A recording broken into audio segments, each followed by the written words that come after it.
आउज़ुबिल्लाहिमिनश्शैतानिर्रजीम बिस्मिल्लाहिर्रहमानिर्रहीम। अस्सलाम वालेकुम नाज़रीन, प्रोग्राम बाख़बर के साथ मैं हूं आपका मेज़बान सैयद अली अबरार। और मैं हूँ निदा आसिफ। आज भी काफ़ी मसाइल हम तक पहुंचे हैं, आपकी टेलीफ़ोन्स कॉल्स जो मुसलसल हमें आ रही हैं। कराची भर में बमबार है, गरीब गुरबत की ना अहली है हमारे हुक्मरानों की कि ना पानी सही तरीके से आवाम को दे पा रहे हैं, ना बिजली। नाज़रीन किराम, इसी हवाले से हमने जिस प्रोग्राम को आप तक पहुंचाने के लिए K21 न्यूज़ ने जो एक काविश की है, प्रोग्राम बाखबर। बाखबर रहना है हमें कराची से, कराची की ख़बरें और कराची के मसाइल जो आला हुकाम तक नहीं पहुंच पाते। हमने K21 न्यूज़ ने जिस प्रोग्राम का आगाज़ किया है, जो आप मुलाहिज़ा कर रहे हैं और आपकी टेलीफोन कॉल भी हमें वो मसूल हो रही हैं, जिस प्रोग्राम का नाम है बाखबर बाखबर कराची। कराची। बाखबर कराची का जो मकसद है वो कराची की आवाज़ बनना है, कराची के मसाइल को उजागर करना है। जो लोग अपने मसाइल उन हुकाम बाला तक नहीं पहुंचा पाते, MPAs, MNAs, UC चेयरमैन तक बिल्कुल। नहीं पहुंचा पाते, वो हमें टेलीफोन कॉल कर सकते हैं, हमें वीडियो बना के व्हाट्सअप कर सकते हैं, किसी भी हवाले से क्यों ना हो। हमारे व्हाट्सअप नंबर आप अपनी टेलीविज़न स्क्रीन पे देख रहे हैं। आप हमें कॉल कर सकते हैं, व्हाट्सअप वीडियो कर सकते हैं, किसी भी हवाले से हो। और निदा देखो कि पानी आज जैसे कि हमने कवरेज की है बिल्कुल। औरंगीटोन के शहर, आपको दिखाएंगे।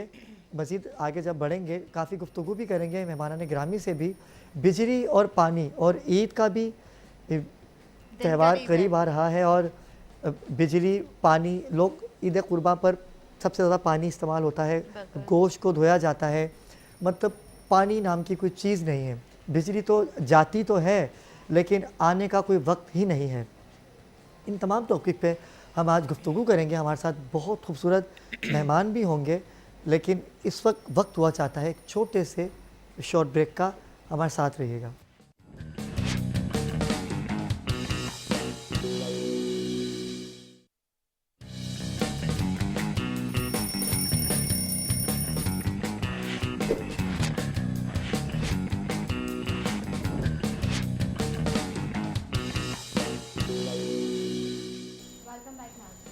तो अबरार, हम बात कर रहे थे ब्रेक से जाने से पहले, बिजली नहीं है, पानी नहीं है, आवाम परेशान है। तो ये तो रोज़ का अब मसला बन चुका है। तो आप क्या कहेंगे? मैं तो यही कहूँगा कि खुदा का वास्ता है, ईद सर पे है और हज का भी दिन नज़दीक आ रहा है। बिल्कुल। कुछ ऐसा काम करके दुआएं लें आवाम से कि आवाम आपको ये कहे कि या अल्लाह पाक के इलेक्ट्रिक वालों को हज करवा। कम से कम ये हज हिदायत से भी दे आने दे, के बाद हिदायत भी दे कुछ दे। थोड़ी बहुत तो हिदायत आपको मिले। लेकिन बिल्कुल। हिदायत जितनी भी आपके लिए जो आजकल मिल रही हैं आपको, वो कम है। वो हिदायत आप समझ गए कि कौन सी आपको मिल रही है, लेकिन कुछ अच्छी हिदायत के लिए भी अपने आप को इस काबिल कीजिए। आवाम को परेशान नहीं कीजिए, क्योंकि आवाम परेशान होगी तो बद्दुआएँ देगी और भी बहुत से कलमात आपको अदा करेंगे, और वो हो रहे बिल्कुल। हैं। लेकिन आप फिर भी इतने नाअहल हो चुके हैं कि आपको फिर भी कोई असर ही नहीं होता। खैर, गुफ्तगू का सिलसिला जारी रहेगा। निदा, आज कौन है हमारे साथ जो शामिल गुफ्तगू होंगे? बिल्कुल। आज हमारे साथ बहुत ही स्पेशल गेस्ट हैं, डॉक्टर मिर्ज़ा इख्तियार बेग साहब, जो कि साबिक वज़ीर आज़म के मुशीर बराए टेक्सटाइल और फेडरेशन के सीनियर वाइस प्रेसिडेंट भी रह चुके हैं। FPCCI माशाल्लाह के नायब माशाल्लाह। सदर भी हैं। तो मैं आपको प्रोग्राम में खुशामदीद कहूँगी। कैसे हैं आप? बहुत अस्सलाम शुक्रिया वालेकुम। निदा। आपका प्रोग्राम का नाम देख के और नया प्रोग्राम में इन्होंने कहा कि हम कराची के मसाइल पे बात करना चाहते हैं। बिल्कुल। तो कराची का बासी होने के नाते इस शहर में मैं पैदा हुआ हूँ, पला बड़ा हूँ, कर्ज इस शहर का। मैंने कहा नहीं, आपके प्रोग्राम में हम खुद आएंगे, बहुत थैंक शुक्रिया यू और sir, so thank you much. So much. Karachi के लिए बात करेंगे, क्योंकि कराची वो गनी परवरिश हाथ फैला के पूरे पाकिस्तान के लोगों को वेलकम कहता है। बिल्कुल। और पूरे पाकिस्तान से लोग यहाँ आते हैं जॉब्स के लिए, मुलाजमतों के लिए, फिर वो यहीं बस जाते हैं, फिर यहीं शादियाँ हो जाती हैं और फिर ये शहर उनको अपना लेता है। ऐसे ये ही वो है। शहर कराची, अगर इस लिहाज से देखा जाए तो पाकिस्तान का माशी, सनती और फाइनेंशियल हब है। पूरे पाकिस्तान की माशी सरगर्मियाँ यहाँ होती हैं। बिल्कुल, जी, बिल्कुल। 65% टैक्सेस पूरे पाकिस्तान के सिर्फ ये एक शहर अदा करता है। बिल्कुल ऐसा ही है। 65%। जी हाँ। इस शहर में 2 पोर्ट हैं, स्टेट बैंक हैं, तमाम बैंकों के मराकज़ हैं और बिजनेस एक्टिविटीज़ हैं यहाँ।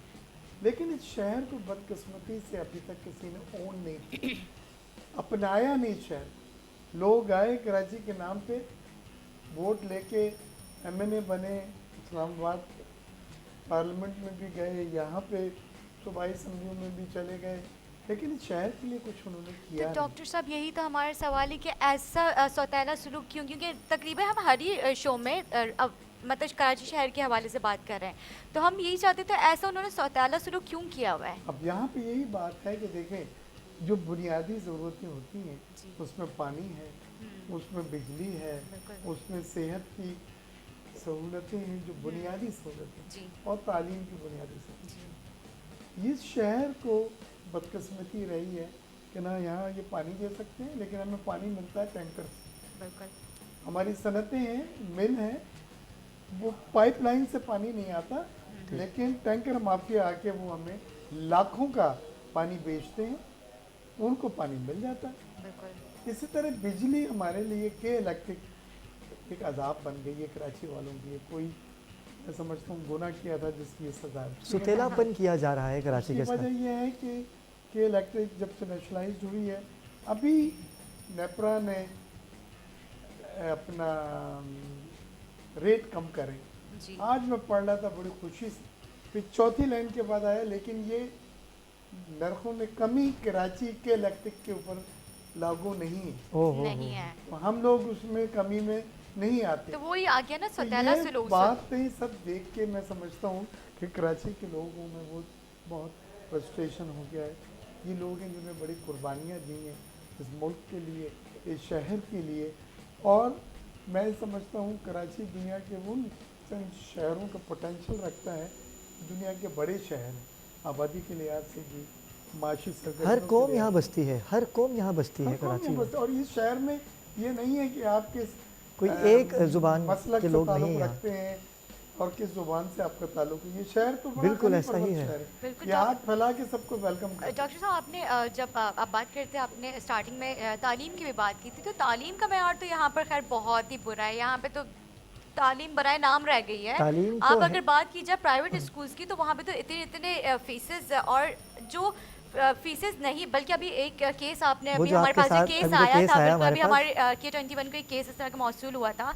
तो उसमें कुछ पेरेंट्स ऐसे थे जिन्होंने बताया कि हमने जो है, प्राइवेट स्कूल था वो, मैं उस स्कूल का नाम हाँ। कोट नहीं करूँगी, तो उन्होंने बताया कि हमने जो है हमारी कोई दर्जी था, कोई माली था, इस तरह की मतलब बहुत ही गरीब तबके से सब ने उनका मतलब ताल्लुक उनसे था। फीसें मंगवा ली। उन्होंने जो है सारे पेरेंट्स ने अपने अपने जो जमा पूंजी थे उन्होंने सारी वहाँ पे स्कूल में, जाहिर सी बात है हर शख्स आता है कि उसकी औलाद जो है पढ़ लिख के किसी काबिल बने, तो वहाँ पे उन्होंने सारी जो है वो फीसेस जमा करा दी, और उसके बाद जो है उन्होंने वो फीसेस लेके इवन उन्होंने कोर्स की भी पैसे, अबरार हमारे पास पूरे केस आया था और हमने माशाल्लाह इसके ऊपर सब काम दे भी किया दिया कि 21 ने। और दूसरे ही दिन जो है वो स्कूल गायब।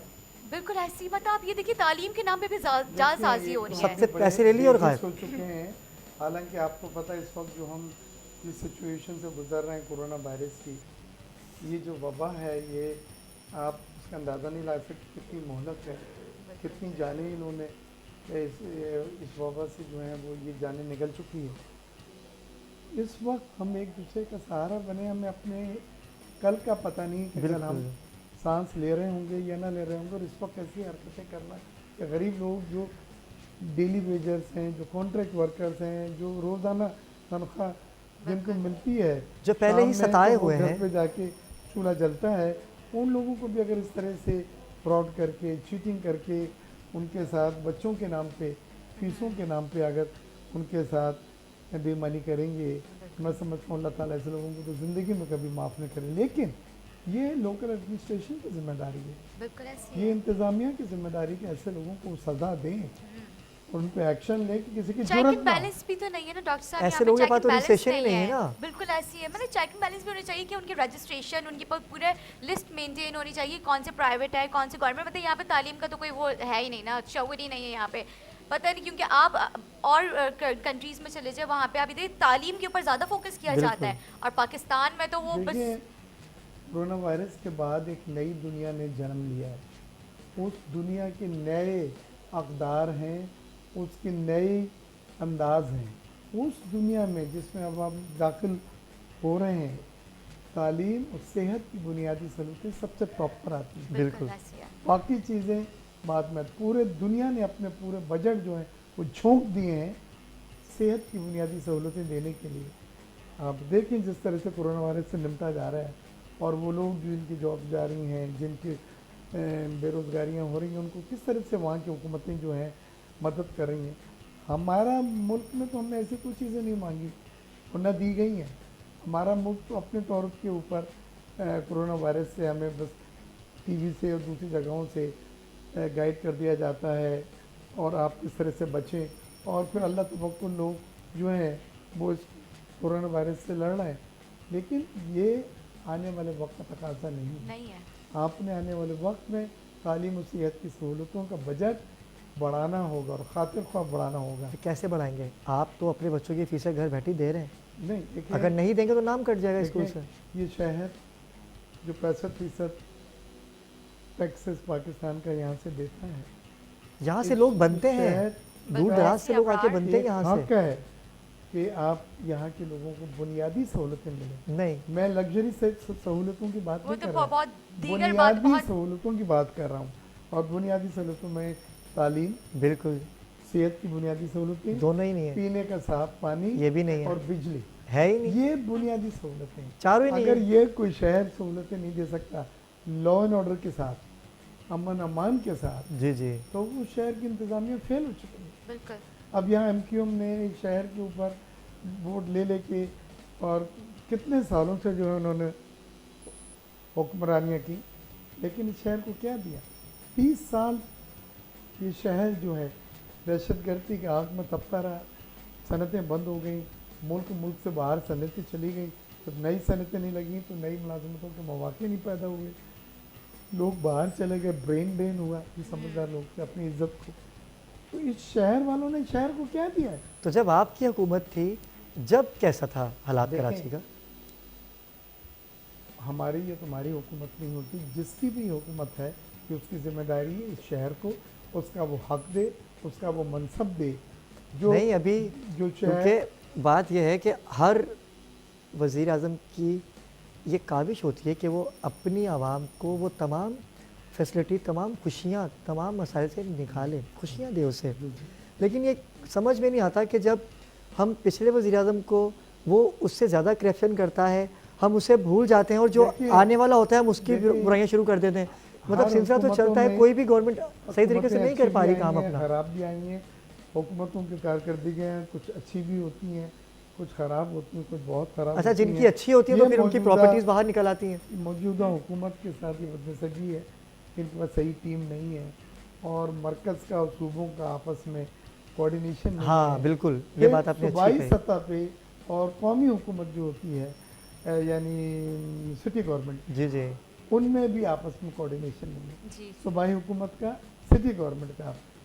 ग्रास रूट्स लेवल के ऊपर जब आप जाएंगे, काउंसलर लेवल के ऊपर, डिस्ट्रिक्ट लेवल के ऊपर, तो आपको मसाइल हल करने की सलाहियत में आप होते हैं। और यही वजह है कि निचली सतह के ऊपर पावर्स की मुंतकली जो थी उसके लिए हमेशा आवाज़ उठाई गई, लेकिन वो हमें अमली तौर पे नज़र नहीं आई। बिल्कुल, और उसका फिर जो लोग सफ़र कर रहे हैं वो कराची वाले, तो मैं समझता हूँ कराची वाले बहुत खुले दिल के हैं। इसके बावजूद उन्होंने जब जिसने नई आवाज़ निकाली उन्होंने उसको लबैक कराया, उसको सपोर्ट किया, उनको वोट दिए और उनको पार्लियामेंट में लेकर आए। लेकिन इस शहर के साथ उन हुक्मरानों ने और उन लीडरों सुतेलापन ने किया है, जिन्होंने अपना हो के भी अपने नारे सुतेलापन पे किया। करा, वो आप यकीन करें, मैं समझता हूँ कि ये इस शहर का हक और मनसब नहीं है। रोशनियों ये का को शहर, हमें- रोशनियाँ बुझा रही रोशनियों का हैं, शहर जो था ये पूरे दुनिया के दुनिया के- 5 बड़े शहरों में है। ऐसा ही है। दुनिया के काबिल तरीन लोग, पढ़े लिखे लोग यहाँ आबाद हैं। और मिर्ज़ा साहब, कराची की आवाम, कराची वाले, अभी आपने बड़ी खूबसूरत बात कही, कराची वाले तो जो दूर दराज से परदेश से लोग आते थे उनको तो अपना सब कुछ अता कर देते थे कि भाई वो आ रहा है हमारे कि भाई कोई वालिदैन आ रहा है तो हम बताते उसको हैं कि दें, कराची उसको में सड़कें रोटी रोज़गार दें। धुलती थी। जी। कराची में शाम में सड़कें धुलती थी रात को। मेरा ड्रीम है मैं अपनी लाइफ में एक बार ज़िंदगी में वो चीज़ देख सकूं, क्योंकि यहाँ तो हमने पूरा करकट कचरा अब तो अपना और घर ये धोने के लिए सीवरेज, पानी नहीं है, और ये बारिश ज़रा सी हो जाए तो फिर जो चीज़ें सामने हालत आती बुरी हो हैं, जाती है। अभी शहर डूब जाता है। तो मैं ये समझता हूँ कि आपको मैं मुबारकबाद पेश करता हूँ कि आपने बाखबर कराची के नाम से प्रोग्राम शुरू किया है, जिसमें आप लोगों की आवाज़ें पहुँचाएँ, आवाज़ उठाएँ और मुतल्लका लोगों तक ये आवाज़ पहुँचाएँ, और उसके बाद फिर आप उसका ये देखें उसमें अमल दरामद किया गया कि नहीं किया गया, और लोगों की आप राय लें टेलीफोन हम के यही ऊपर, कर रहे हैं। ताकि आप एक आवाम की अपने राय को मकसद में हम पेश कर कामयाब सकें। हो रहे हैं या नहीं हो रहे, तो आवाम बताएंगे ना ताकि हमें। आईना अभी देखिए ना, सिटी गवर्नमेंट के इलेक्शन होने वाले हैं, जी जी, कौमी जो जो मुकामी हुकूमत है, फिर बड़े इलेक्शन बल्दियाती होंगे, इंतखाबात। बल्दियाती इंतखाबात, तो लोगों को पता चल सके कि किसने हमारे लिए क्या करा है। वो जी। दोबारा अंधे होके इस तरह से या नारों में आके वो अपने वोट को ज़ाया ना करें, वो शहर के साथ जाती होगी। तो मैं समझता हूँ ये बड़ी अच्छी आपकी पहल है, और आप इस आवाज़ों को उठाएं और आवाम के सामने पेश करें। और मैंने भी चंद बातें जो थी वो मैं समझता था कराची वालों का मुझ पर कर्ज है, कराची के वासी होने के नाते, जो आपके प्रोग्राम में आके मैंने थोड़ा सा अदा किया है। लेकिन ये सिलसिला यहाँ शुरू हुआ है, ख़त्म नहीं हुआ। इस सिलसिले को जारी सारी रहना चाहिए, और एक वो वक्त आएगा जब अवाम की आवाज़ नकारा बन के बिल्कुल। कराची में गूंजेगी, लोगों को पता चलेगा क्या ज़्यादतियाँ उनके साथ हो रही हैं, तो फिर यकीनन इंसाफ जो है वो भी एक्शन में आएगा, और फिर लोग जो हैं अमल दरामद भी करेंगे, और फिर चीज़ें जो होती हैं वो एक ज़ुबान से दूसरी और दूसरी से तीसरी आगे मुंतकिल होंगी। और डॉक्टर साहब यही काविश है हमारे K21 न्यूज़ की, क्योंकि हमने प्रोग्राम का नाम ही चुन के रखा है कि बाखबर कराची।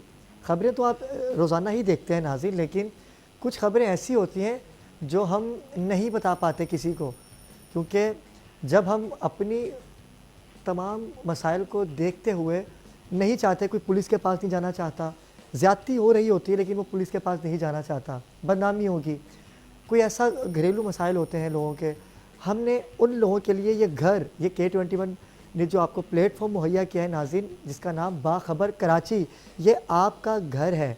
आप इसमें आके अपने जैसे घर में बात करते हैं वैसे बात कर सकते हैं। बिल्कुल कर सकते ये हैं। प्लेटफॉर्म हमने आपके लिए बनाया है। हमारा नंबर आपके टेलीविज़न स्क्रीन पे है। मैं बार बार इसको इसलिए कहता हूँ कि हमें चाहिए, जब हमें कोई कॉल नहीं आएगी तो हम समझ जाएंगे कि कराची कुछ हद तक बेहतरी की तरफ जा रहा है। देखिए कराची के हालात तो बहुत ज़्यादा ही ख़राब हो गए थे, और 30 साल ख़राब रहे। अब मैं वो बात बार बार नहीं दोहराऊंगा उसके पस मंज़र में कौन लोग थे, लेकिन अफवाज पाकिस्तान को सलाम पेश करता हूँ बेशक कि उन्होंने रद्दुल फसाद रेंजर्स का बड़ा किरदार है और कराची में। दूसरा ऑपरेशन के ज़रिए कराची पे लॉ एंड ऑर्डर जो है वो न सिर्फ बहुत बेहतर किया, अमन बहाल किया, और ऐसे तमाम लोगों को जो दहशतगर्द थे, जो शहर के दुश्मन थे, उन्हें भागना पड़ा। तो अभी हमारी आपकी ज़िम्मेदारी है कि हम कराची का अमन अमान बहाल करें, अपनी ज़िम्मेदारियाँ अदा करें। तो वो लोग जो दहशतगर्द हैं या कराची में खून खराबा करना चाहते हैं, उन लोग की निशानदेही करें जहाँ जहाँ आप उनको पहचानते हैं, अपने मोहल्ले में, अपने इलाकों में। ये हम सब की ज़िम्मेदारी है। लेकिन अफवाज पाकिस्तान बहरहाल स्पेशल मुबारकबाद के मुस्तहिक हैं। उन्होंने इस कराची में जिसमें मैं आज आज़ादाना अमन का गहवारा बना दिया, जो कई सालों से नहीं बन पा रहा था। हाँ, रात को किसी जगह पे या शॉपिंग मॉल में या किसी कैश एंड कैरी या ग्रोसरी की दुकान पे या फार्मेसी जाके खैरियत से आ सकती है। तो इस मौके पे हमने अपने उन शहीदों का भी जिक्र करना है जिन्होंने शहर को अमन को बहाल करने के लिए बिल्कुल बेशुमार अपनी जान के नज़ाने दिए, कुर्बानियाँ दी उन्होंने। जहाँ तक सवाल आता है शहदा का, तो नाज़रीन आप ये देखें कि वो ये पाक फ़ौज जो हमारी है, सरहदों पे दुश्मन को भी शिकस्त का सामना करना पड़ता है, वो हम पर हमला करता है, यहाँ से उसको जवाबी जवाब भी मिलता है। और उसके बाद आवाम पर जो कभी भी कोई भी मुश्किल आती है, चाहे वो ज़लज़ला हो, चाहे वो जहाज़ हो, चाहे वो समंदर में कोई आफत आए, और ये कोरोना वायरस का जो मर्ज़ हो, इसमें पाक फ़ौज का जो किरदार है वो पेश है, क्योंकि वो हमारे अपने हैं, हमारे हीरो हैं। और जब वो हमारे हीरो हैं तो हमने उन हीरो को अपने याद रखना है। जैसे कि अभी जश्न आज़ादी का दिन भी करीब आने वाला है, जी हाँ, जश्न आज़ादी पाकिस्तान का दिन भी। तो नाज़रीन, बहुत सी हमने ट्रिब्यूट्स रखे हैं अपने हीरोज़ के लिए, अफवाज पाकिस्तान के लिए, जो आप इस प्रोग्राम में देखेंगे। हम उस कराची के जो बासी हैं, जो हीरोज़ हैं, हमने उनको भी अपने प्रोग्राम में लाना है। लेकिन डॉक्टर साहब, आपका शुक्रिया अदा करेंगे कि आपने अपने कीमती वक्त में से हमारे इस शो में, जो नया शो हमने शुरू किया है, मेरी दुआ भी है और ख्वाहिश भी है कि जो सफ़र आपने पहला कदम रखा है ये सफ़र बने, और हम आपको उसमें दोबारा आप वो भी मकासद हासिल कर सकें आमीन सुमा आमीन। जिसके लिए ये आपने प्रोग्राम शुरू करा है। और मेरे जैसे बेशुमार कराची के वो बासी जो कराची पे अपनी जानें देते हैं, इंशाअल्लाह यहाँ आएंगे और कराची के बारे में न सिर्फ आपको आगाही देंगे बल्कि उसके लिए वो तमाम तजावीज़ और तमाम मशवरे बिल्कुल। भी आपसे शेयर और डॉक्टर करेंगे, साहब, आप सीनियर जिससे हैं, शहर को बेहतर बनाया जा सकता है। आप सीनियर हैं, हमें आपके भी मशवरे लाहक होंगे। बहुत और अगर आपके करीब में कोई ऐसा केस हो जो आपको लगता है कि वहाँ जाके उसे बैठना चाहिए, तो हम उनको वेलकम करेंगे। और आपका एक बार फिर बहुत शुक्रिया कि आप यहाँ तशरीफ़ लाए। शुक्रिया आपका। आइंदा भी आप यहाँ पर हमारे शो में आते रहेंगे। तो नाज़रीन, यहाँ वक्त हुआ चाहता है एक छोटे से शॉर्ट ब्रेक का। अब ब्रेक के बाद आएंगे और कराची के हालात आपको दिखाएंगे कि कराची इस वक्त किन किन मुश्किलात का सामना कर रहा है। मिलते हैं हमारे छोटे साथ से रहिएगा। ब्रेक के बाद।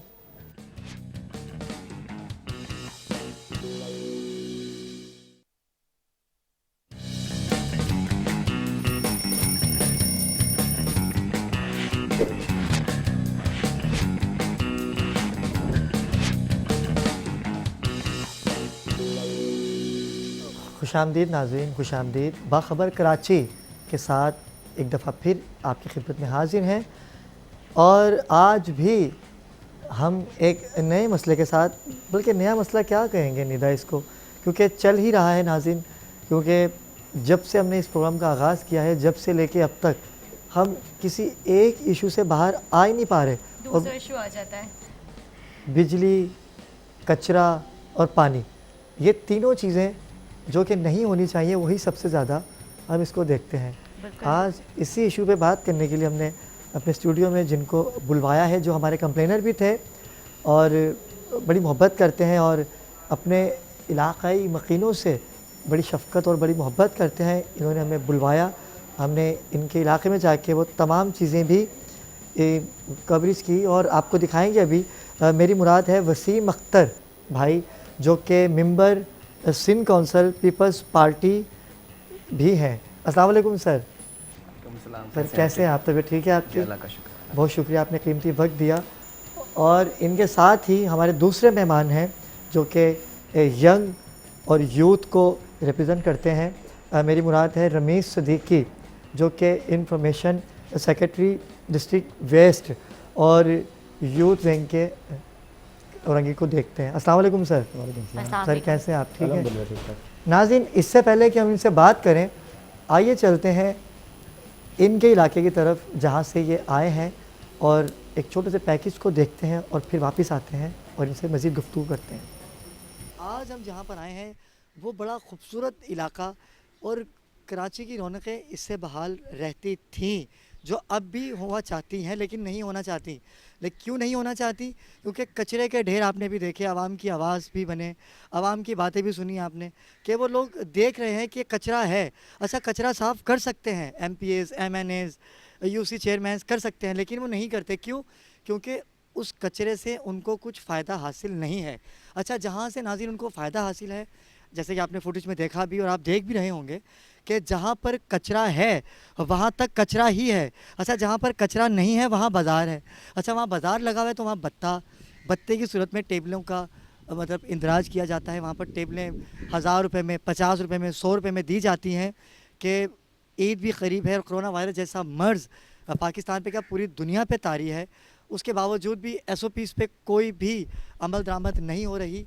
इसीलिए हम यहाँ पर जब आए, हमने बात की, तो यहाँ पर पाकिस्तान पीपल्स पार्टी के सीनियर रहनुमा मुसर्रत इरफानी साहब हमें दिखाई दिए, जो कि कचरे के ढेर में आवाम को, अपने ज़िम्मेदारों को लेकर उसके बारे में बात कर रहे थे। तो अचानक हम वहाँ पर पहुँचे तो हमारी इनसे मुलाकात हुई। आइए चलते हैं इरफानी भाई से बात करते हैं। आपने माशाल्लाह इस औरंगी टाउन के अंदर और जर्मनी स्कूल के अंदर, जहां शहीद मोहतरमा बेनज़ीर भुट्टो वज़ीर आज़म एज ए प्राइम मिनिस्टर तशरीफ़ लाई, और वही जगह जो कचरे के ज़िक्र आप कर रहे थे, ये हेलीपैड बना होता था उस वक्त, और ये इसका इब्तदा, ये पंप है सामने, इसका इब्तदा उस वक्त आफाक शाहिद एमएनए होते थे औरंगी टाउन के, और बिजली, गैस, पानी और जो भी मामलात थे औरंगी टाउन के, शहीद रानी मोहतरमा बेनज़ीर भुट्टो की क़यादत में और आफाक शाहिद के मेहनतों से ये सारा औरंगी के आवाम के, गरीब आवाम के मामलात को हल किया गया। घर घर गैस दिया गया, बिजली का ब्रैकेट लगाया गया, लीज घरों में दिया गया, पानी का पंप ये लगा है जिस पर टैंकर माफिया ने काफ़ी अरसे से कब्जा कर रखा था, और यहाँ पे एमएनए एमपीएस जो होते थे उन्होंने अपना बता शुरू किया हुआ था। यहाँ पे गरीब आवाम के पानी का हक मारते थे। ये यहाँ से ये जनरेटर पड़ा हुआ है, ये जनरेटर का काम है कि रिजर्व टैंक में ये पानी छोड़े और फिर वहाँ से पानी आवाम को सप्लाई हो। ये जनरेटर 1.5 करोड़ का उस वक्त लिया गया था, लेकिन अब ये जनरेटर सेकंड हैंड ला कर रखा गया, उस जनरेटर को बेच दिया गया है। तो आपने कोई हिकमत अमली की, कोई यहाँ के चेयरमैन को या वाटर बोर्ड को कोई एप्लीकेशन दी हो कि भाई इसको आबाद किया जाए? इतना बड़ा एक सिस्टम है यहाँ पर जो ऑन है, जिसको सिर्फ ऑन करने की ज़रूरत है। देखिए, सबसे पहले तो हमने हमारे जो इस वक्त बल्दियात के मिनिस्टर हैं नासिर हुसैन शाह साहब, उनसे दरख्वास्त की, और उनकी दरख्वास्त पर जो है हमने एमडी से मुलाकात की। हमारी तंजीम वहाँ मौजूद थी, हमारे एमपीएस वहाँ पर मौजूद थे, और मैंने बाकायदा तौर पे औरंगी का जो मुकदमा है वह उनके सामने रखा और बताया कि किस तरह पंपिंग स्टेशन के ऊपर, एक पंपिंग स्टेशन के ऊपर 25-25 लाख और 20-20 लाख रुपए कमाए जा रहे हैं। गरीबों के घर में पानी देने के लिए 15 दिन में एक दिन पानी देने के लिए 500 और 1000 रुपये लिए जाते हैं। यहाँ की सबसे बड़ी महरूमी यह है कि लोगों के घरों में 60 दिन में एक दफ़ा पानी आता है, वो भी सिर्फ 2 घंटों के लिए। तो जब हमने ये बात की, एमडी साहब ने कहा कि मैं नीचे बात करता हूँ, और फिर नीचे से जो रिपोर्ट गई कि सब अच्छे की रिपोर्ट, आपको पता है सब अच्छे की रिपोर्ट दे दी गई। इस वक्त हमारी मीटिंग्स भी हुई हैं, बाकायदा तौर पे बातचीत भी हो रही है। हम सिर्फ इंतज़ार में हैं कि कुछ 1 महीने के बाद ये यूसी सिस्टम ख़त्म हो, ताकि जो मुसल्लत लोग हैं यहाँ पर, इनका ज़रा खात्मा हो और फिर एडमिनिस्ट्रेटिव सिस्टम बैठे, तो फिर हम जो यहाँ के जो माफिया डॉन बनी है, पानी माफिया बनी है, फिर उसके खात्मे और फिर उसको यहाँ से हटाने के लिए जो है वो अमली जिद्दोजहद जो है वो स्टार्ट करें। मसला यार यहाँ पे ये है कि जो लोग जीतने वाले, हमने तो शायद ये सुना था और ये बड़ों से सीखते हुए भी आते हैं कि सियासत एक इबादत है, लेकिन ये सियासत यहाँ पे इबादत नहीं है। यहाँ पे जो लोग सियासत करते हुए आ रहे हैं पिछले 25-30 सालों से, जिनके एमपीए भी हैं, एमएनए भी हैं और सेनेटर भी हैं, जो वार्ड के काउंसलर भी हैं, नाजिम भी हैं, मतलब 25-30 साल बहुत होता है। आप अपनी कारकर्दगी दिखा सकते हैं, आवाम के बीच में आ सकते हैं। अच्छा, अगर कर रहे भी हैं बुरा तो किसके लिए कर रहे हैं? अपने लोगों के लिए कर रहे हैं। तमाम एक ही ज़बान बोलने वाले लोग यहाँ पे रहते हैं। अगर आप आज ये लोग भी अगर पानी से महरूम हैं, मैं ये समझता हूँ कि अगर एमक्यूएम ने कराची के अंदर 20-30% भी अगर कहीं काम किया है, तो औरंगी टाउन के अंदर 5% भी काम नहीं किया है। अगर ये 5% भी काम करते हैं तो मैं नहीं समझता हूँ कि औरंगी के ये बच्चे महरूम होते हैं। आज हम अपने इन बच्चों को देखें, हमें देखें, हम नौजवान होने के बावजूद भी हम उनसे पार्क्स नहीं मांग रहे हैं, हम उनसे यूनिवर्सिटी कॉलेज नहीं मांग रहे, हम मांग रहे क्या हैं? हम आज भी वही 30 साल पुरानी वाली कहावत है कि हम उनसे आज भी पानी मांग रहे हैं, आज भी हम उनसे सेवरेज का निज़ाम मांग रहे हैं। आज ये जो बच्चे यहाँ पे आपके सामने जो खड़े हुए हैं, आप देखें कि ये एमक्यूएम ने दीगर जगह 5 स्टार पे भी काम किया है, बादराबाद में भी काम किया है, फेडरल बी एरिया में भी काम किया है, 30% ही काम किया होगा उन्होंने काम। लेकिन जो ये बच्चे हैं, इन बच्चों का मुकाबला क्या उन बच्चों से है? इसका मतलब है कि तुमने औरंगी टाउन वालों के साथ सिर्फ जुल्म किया है, सौतेलापन जैसा सलूक किया है। क्या मसला भाई साहब? 6 साल 5 साल 6 साल पानी नहीं है, पानी टंकर ही रहते हैं, महीने का 2 टंकर 3000 4000 नौकरी जन से बैठ गया है बाबू। हम लोग तो महरूज है। देखिए कपड़ा लत्ता का कोई खींच आवाज़ नहीं है। हम लोग का साथ क्या किया? हम लोग का साथ तो जोलों जस्ती कर रहे हैं ना बेटा। बिजली आता है, अगर सारा दिन बिजली नहीं रहता, आता है जाता है, 7000 8000 बिजली का बिल भर के दे रहा नहीं है, मीटर लगाया अभी। तो क्या मसला है? हम लोग का साथ तो कोई बहुत बड़ा 3000 इस तरीके से बिल आते थे, और अभी इस वक्त 6000 8000 12000 इस तरीके से बिल आ रहे। लोग किस तरीके से भरेंगे? ओ माय गॉड, मैं बता नहीं सकता कि किस तरह से मैंने वो कवरेज की नाज़रीन, कि आपने ख़ुद भी देखा। हिम्मत है आप लोगों की कि आप लोगों ने हिम्मत की और K21 न्यूज़ को आपने तमाम मसलों से आगाह किया, और आवाम तो वहाँ पर, मैं कह रहा हूँ कि मैंने किस तरीके से वहाँ कवरेज की है मैं ही जानता हूँ। अब्रार, मैं भी यही देख रही थी आपकी हिम्मत है कि आप उस पहाड़ नुमा कचरे में कैसे आप वहाँ पे खड़े हुए और किस तरह से आप जो है वहाँ पे कवरेज कर रहे थे। और हैरत की बात यह है कि मुझे तो एक सवाल मेरा भी मैं चाहूँगी, मैं वसीम साहब से भी और जितने भी हमारे जो पॉलिटिशियंस हैं उनसे ये करना कि जब मीडिया पहुँचता है कोई तो आता तब ही ही तब ही वहाँ पर जो है ये सब चीज़ें सफाई भी होना शुरू हो जाएगी, वहाँ पे जो पानी का भी मसले हल होना शुरू हो जाएंगे, बिजली के वहाँ पे जो है वो भी मसलों के ऊपर बात होना शुरू हो जाएगी। जब मीडिया नहीं होता तो तब आवाम क्या कोई बेबस है कि आप लोग तब क्यों नहीं पूछते आवाम से उस वक्त? लेकिन निदा, असल बात तो ये है कि हम तो बता के गए ही नहीं, मैं बिना बताए गया वहाँ पर। कि जब मैंने वहाँ पर MPs MNS को कॉल की, और कल से मैं कॉल कर रहा था, आज भी मैंने उनको कॉल की सुबह में भी, लेकिन किसी ने भी ये बात करने से मुझे बात करने चाहते हैं, लेकिन वो कहते हैं कि हम चैनल से बात नहीं करेंगे, आप वहाँ पर आइए, दोबारा कवरेज कीजिए, हम आपको हक़ाइक़ दिखाएंगे। भाई क्या हक़ाइक़ दिखाएंगे? आवाम अंधी नहीं है, आवाम देख रही है, आपने देखा, आपने भी देखा। तो वसीम भाई, आपने भी काफ़ी वहाँ पर अपनी मदद आपके तहत लोगों को पानी पहुँचाया, घरों में राशन पहुँचाए, और अपनी मदद आपके तहत जो जो आपसे हो सका आप करते हैं वहाँ पर। तो आपको ज़रा सा डर नहीं लग रहा है कि आपने इतना बड़ा कदम उठाया है कि आपको कोई वहाँ पर नुकसान पहुँचा सके या कोई ऐसी बात कर सके आपसे? बिस्मिल्लाहिर्रहमानिर्रहीम। सबसे पहले तो मैं आपका और K21 चैनल का बहुत शुक्रगुज़ार हूँ कि आप हमारे इलाके में आए और जो हमारे औरंगी के जो अवाम है, जो गरीब लोग हैं, जो मज़दूर लोग वहाँ रहते हैं, उनके हालात से आगाह आपने किया।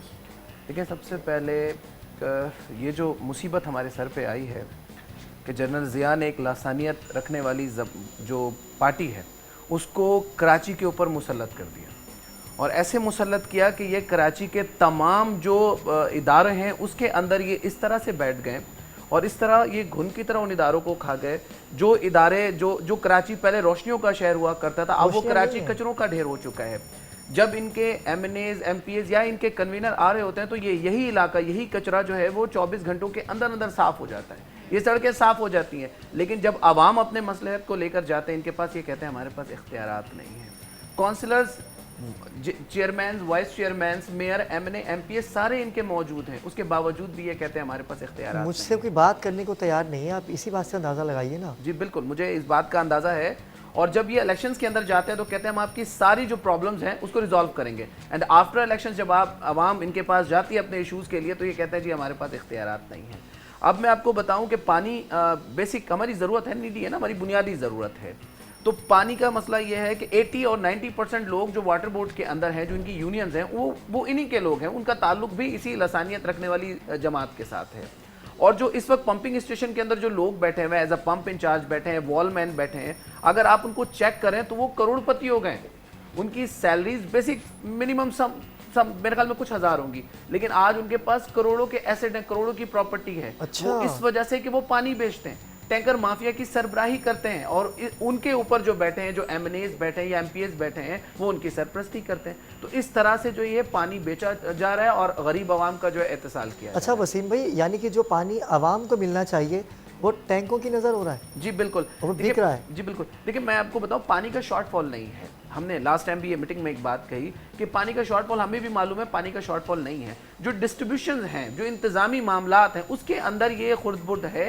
लोग ऐसे बैठे हैं, मेरे पास बहुत सारे ऐसे इलाकों की रिपोर्ट्स हैं जो हमने खुद उन इलाकों से सबमिट की हैं जाकर, कि वो 500 रुपये पर मंथ देते हैं, वो भी एज गुंडा चार्ज पानी के लिए, सरकारी पानी के लिए। अच्छा। पानी के बिल वो अलग देते हैं, उसके अलावा 500 रुपये वो देते हैं ताकि 15 दिन में एक बार उनके घर में पानी आ सके। अल्लाह अकबर। आप औरंगी टाउन की अगर सूरत हाल को अगर जानने की कोशिश करें तो एक बहुत बड़ा जुल्म है औरंगी टाउन के लोगों के साथ कि 60 दिन के अंदर एक बार उनके घर में पानी आता है, वो भी सिर्फ 2 घंटों के लिए। और वो भी 3-3, 4-4 हज़ार रुपए का टैंकर आप लेंगे तो तब आपके घर में पानी आएगा, इसके अलावा आप पानी से महरूम रहेंगे। जी बिल्कुल बिल्कुल, इसी तरह का है। और आप बाकी इलाकों के अंदर जाएंगे, जिस तरह MQM कहती है कि हमने बहुत डेवलपमेंट किया, हमने किया, मैं कहता हूं कि आप इनके MNAs को बुलाएं, MPs को बुलाएं। 30 साल इन्होंने लिया है कराची के अंदर, इनके मेयर भी थे, नाजिम भी आए, नाजिम आला भी बने, अभी भी इनके बहुत सारे लोग बैठे हैं, पूरे डिपार्टमेंट के अंदर इनके लोग बैठे हैं। लेकिन औरंगी टाउन के किसी इलाके को ये दिखा दें कि हमने यहाँ पर जो है बेहतरीन डेवलपमेंट की है, ये इंफ्रास्ट्रक्चर बता दें, सीवरेज बता दें, नालों का बता दें, ग्राउंड्स का बता दें, फैमिली पार्क्स का बता दें, कोई एजुकेशन सिस्टम का बता दें, यूनिवर्सिटी का बता दें या कॉलेज बसों का बता दें कि आया इन्होंने किसी एक के ऊपर भी काम किया। इन्होंने सिर्फ आवाम से वोट लिया है, आवाम का एहतसाल किया है और आवाम को एहसास महरूमी में रखा है। और हमेशा एक ही बात करता है, जी हमारे पास इख्तियारात नहीं है, वो सिंध गवर्नमेंट नहीं दे रही और वफाक नहीं दे रहा है। ये अपनी जिम्मेदारियां नहीं उठाते हैं, ये दूसरों के ऊपर, दूसरी गवर्नमेंट्स के ऊपर ये जिम्मेदारियां डाल देते हैं। तो मैं समझता हूं कि अब जब आपने ये इतना अच्छा पैकेज बनाया और दिखाया कि औरंगी टाउन के लोग किस तरह कचरे में रह रहे हैं, कचरे में अपनी ज़िंदगी गुजार रहे हैं, हमारे बच्चों का मुस्तकबिल जो है वो कचरों से मुंसलिक हो गया है इस वक्त, आपके सामने ये सारी चीज़ें। तो मैं समझता हूँ एक इसके ज़रिए एक आवाज़ आपको उठानी चाहिए, मीडिया का भी काम है, रिस्पॉन्सिबिलिटी है आपकी कि आप उन लाखों लोगों के लिए आवाज़ उठाएं जो इस वक्त कंपल्सरी की ज़िंदगी गुजार रहे हैं और इस बुरे हालात के अंदर वो औरंगी के अंदर रहाइश पजीर है। अच्छा, जब आपने यहाँ से इलेक्शन लड़ा तो जब भी यही हाल था? मेरी पैदाइश है औरंगी टाउन की, मेरा घर है, मेरी फैमिली है, तो मैं इन तमाम चीज़ों से अवेयर हूँ, मुझे तमाम चीज़ों का पता है, बिल्कुल A to Z पता है। और मेरी जो पॉलिटिकल लाइफ है इसके अंदर मैंने ये सारी चीज़ें देखी हैं। मैं काफ़ी स्ट्रगल करता रहा हूँ इस हवाले से कि इनके ख़िलाफ़ कार्रवाई की जाए, लेकिन आपको पता है कि पिछले 10 साल पहले अगर आप चले जाएं तो कोई भी इनके खिलाफ आवाज़ नहीं उठा सकते थे, कोई नहीं बोल सकते थे। और कई बार ऐसा भी हुआ है कि हमारे ऊपर इन्होंने तशद्दुद भी किया, इनके खिलाफ आवाज़ उठाने के ऊपर बहुत सारे मामलात भी हुए, झूठी FIR भी कटवाई गई हैं। तो अब जब ये इतना अच्छा माहौल हमें हमारी एजेंसीज़ ने, हमारे रेंजर्स ने और लॉ इन्फोर्समेंट के इदारों ने अगर हमें करके दिया है, तो ये हमारी रिस्पॉन्सिबिलिटी बनती है कि हम इनके ख़िलाफ़ जो है वो आवाज़ उठाएं जो ऐसे इदारों को बर्बाद कर रहे हैं, हमारे लोगों को एहसास महरूमी में रख रहे हैं। हमारे हॉस्पिटल्स के अगर आप हालात देखें, वहाँ पर गरीब के ऐसे हालात हैं कि आपकी सोच नहीं होगी। 12 से 15 हज़ार रुपये कमाने वाला जो तबका है वो बेचारा वहाँ रिहाइश पजीर है, वो अपने बच्चों के स्कूल के पैसे, स्कूल की फ़ीस अपने पेट काट कर 3,000 रुपये का टैंकर डाल के अपने घर में गुजारा करता है। और आप समझते होंगे कि किस तरह से गरीब आदमी जो है वो किराए के मकान में भी रहता है, उसको बच्चों को भी पढ़ाना है और अपने घर को भी देखना है, उसकी ज़रूरियात है, हॉस्पिटल्स के भी मामलात हैं, इंसानी ज़रूरियाती ज़िंदगी भी बहुत सारी चीज़ें। बिजली के बिल भी बढ़ जी, रहे हैं, बिल्कुल। बिजली का बिल तो एक बहुत ही अभी आपको पता है अहम टॉपिक चल रहा है। तो अच्छा, बिजली आती है? सर, बिजली की सूरत ये है कि जब आपका नुमाइंदा अगर मौजूद नहीं होना तो फिर यकीनन जो है वो बिजली वाले भी वैसे ही करते हैं कि बगैर बताए वो लोड शेडिंग का जो अमल है कि आपको पता ही है कि कब आपने बिल्कुल रात को किसी वक्त भी लाइट चले जाती है, कभी 12 घंटे की लोड शेडिंग है, कभी 14 घंटे की लोड शेडिंग है। अब आवाम जाए तो जाए किसके पास जाए? जो हमारे MNAs हैं, जो MPAs हैं, उनका आवाम से कोई डायरेक्ट रिलेशनशिप पे नहीं है, वो सिर्फ वोट लेने के लिए आवाम के पास। बिल्कुल, आपने ठीक कहा, आपकी बात को कंटिन्यू करेंगे, लेकिन अभी वक्त हुआ चाहता है एक छोटे से शॉर्ट ब्रेक का। मिलते हैं ब्रेक के बाद और हमारे साथ रहिएगा।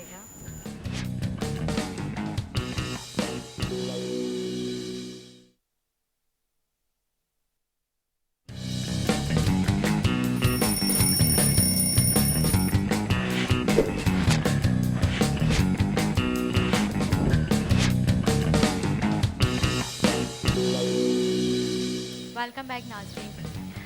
अब्रार, आपकी कोट कहाँ गई? गर्मी नाज़रीन, गर्मी, क्योंकि अभी महकमा मौसमियात ने बताया तो है कि आज और कल बारिश होगी। अल्लाह करे कि अभी तो सुबह का आगाज़ है, देखें दोपहर में क्या होता है। अल्लाह करे बारिश का सिलसिला तो रात को भी जारी था। बिल्कुल ऐसे हब्स और काफ़ी ज़्यादा सफोकेशन है, तो इस वजह से आपको भी गर्मी लग रही होगी यकीनन। मैंने तो फोटो उतार दिया, मैंने कहा क्या करें। लेकिन खैर ये तो एक अलग इशू है, लेकिन मुझे उस गर्मी को लेकर चलना है कि जो गर्मी गरीब के घर की है, कि जहाँ इतनी गर्मी के बावजूद भी वो पंखे चलने से महरूम है। पंखा नाम का है, वो पंखे को देखता तो है, लेकिन वो कब चलेगा ये के इलेक्ट्रिक को पता है। ये के इलेक्ट्रिक वाले कब उस गरीब की उस गुर्बत को तो खैर हम ख़त्म नहीं कर सकते, लेकिन उसकी परेशानी को भी मज़ीद इजाफे की तरफ लेकर जाया जा रहा है। तो साकिब भाई, जो कि आप यूथ को रिप्रेजेंट करते हैं और औरंगी टाउन में काफ़ी किरदार आपका रहा है, और माशाल्लाह से आप वहाँ पर एक छोटी सी NGO भी चला रहे हैं और काफ़ी अच्छी गुफ्तगू हमारे नाज़रीन ने भी सुनी आपकी। तो किस तरह से देखते, कैसे हल होगा, क्योंकि आपके इलाके की MP MNA तो यहाँ आने से कासिर हैं। मैं पहले तो आपके बाखबर कराची, आपकी टीम को, और आपने इस प्रोग्राम से साबित कर दिया कि वाकई आप कराची की खबर से बाखबर हैं। तो आप जिस तरीके से आपने कचरे को और पानी के मसाइल को जाके एशिया की जो सबसे बड़ी कच्ची आबादी औरंगी टाउन जो आपने जाके उजागर किया, वहाँ की आवाम के दिल से दुआएं निकलेंगी आप लोगों के लिए कि चलो कम से कम उन जो जीते हुए लोग हैं, वहाँ के जो सेलेक्टेड जीते हुए लोग हैं, उनके कान तक बात तो जाएगी। कि यार आपने इन अवाम को कहाँ ला के छोड़ दिया है, कहाँ ला के खड़ा कर दिया है कि जो बच्चे आपसे यूनिवर्सिटी नहीं मांग रहे हैं, जो बच्चे आपसे पार्क नहीं मांग रहे हैं, जो आपसे स्पोर्ट कॉम्प्लेक्स नहीं मांग रहे हैं, वो आपसे सेवरेज मांग रहे हैं, वो आपसे पानी का निज़ाम बेहतर मांग रहे हैं, वो आपसे बिल्कुल जो बुनियादी है कि वो आपसे कचरों का निज़ाम साफ़ सफाई मांग रहे हैं। मैं तो समझता हूँ कि ये बहुत बदनसीबी की बात है कि ऐसे लोग हमारे ऊपर आके मुसलत में। ये कोरोना ने तो कम पूरी दुनिया में अजाब किया है जितना इन लोगों ने अजाब कर दिया आवाम के साथ। इस अजाब को तो मैं खुद अपनी आंखों से देख के आया हूँ, और हिम्मत है आपकी कि आप अभी तक उस कचरे, अच्छी मामला थे वहाँ पर। और पानी का जो आपने वसीम भाई, जो एक प्लांट है वहाँ पर, सीवरेज का निज़ाम आपने देखा कैसा है वहाँ पर। हर चीज़ में मतलब कोई ना कोई डिफ़ॉल्ट तो है। वोट लेने के लिए जब आते हैं तो आपसे कस्में खाते हैं कि हम आपको पानी भी देंगे, बिजली भी देंगे। अच्छा, एक बात बड़ी मुश्किल है लेकिन मैं कहना चाहूँगा, वो ये कि जब अभी रोड बने नहीं हैं, टूटी फूटी सड़कें हैं, पानी भी जमा है, गटर खुले हुए हैं, लेकिन जैसे ही इलेक्शन में 1 से 2 महीने रह जाएंगे, वो सब आपको ऐसे मिलेगा जैसे हम पाकिस्तान से बाहर हैं। पाकिस्तान लगेगा ही नहीं।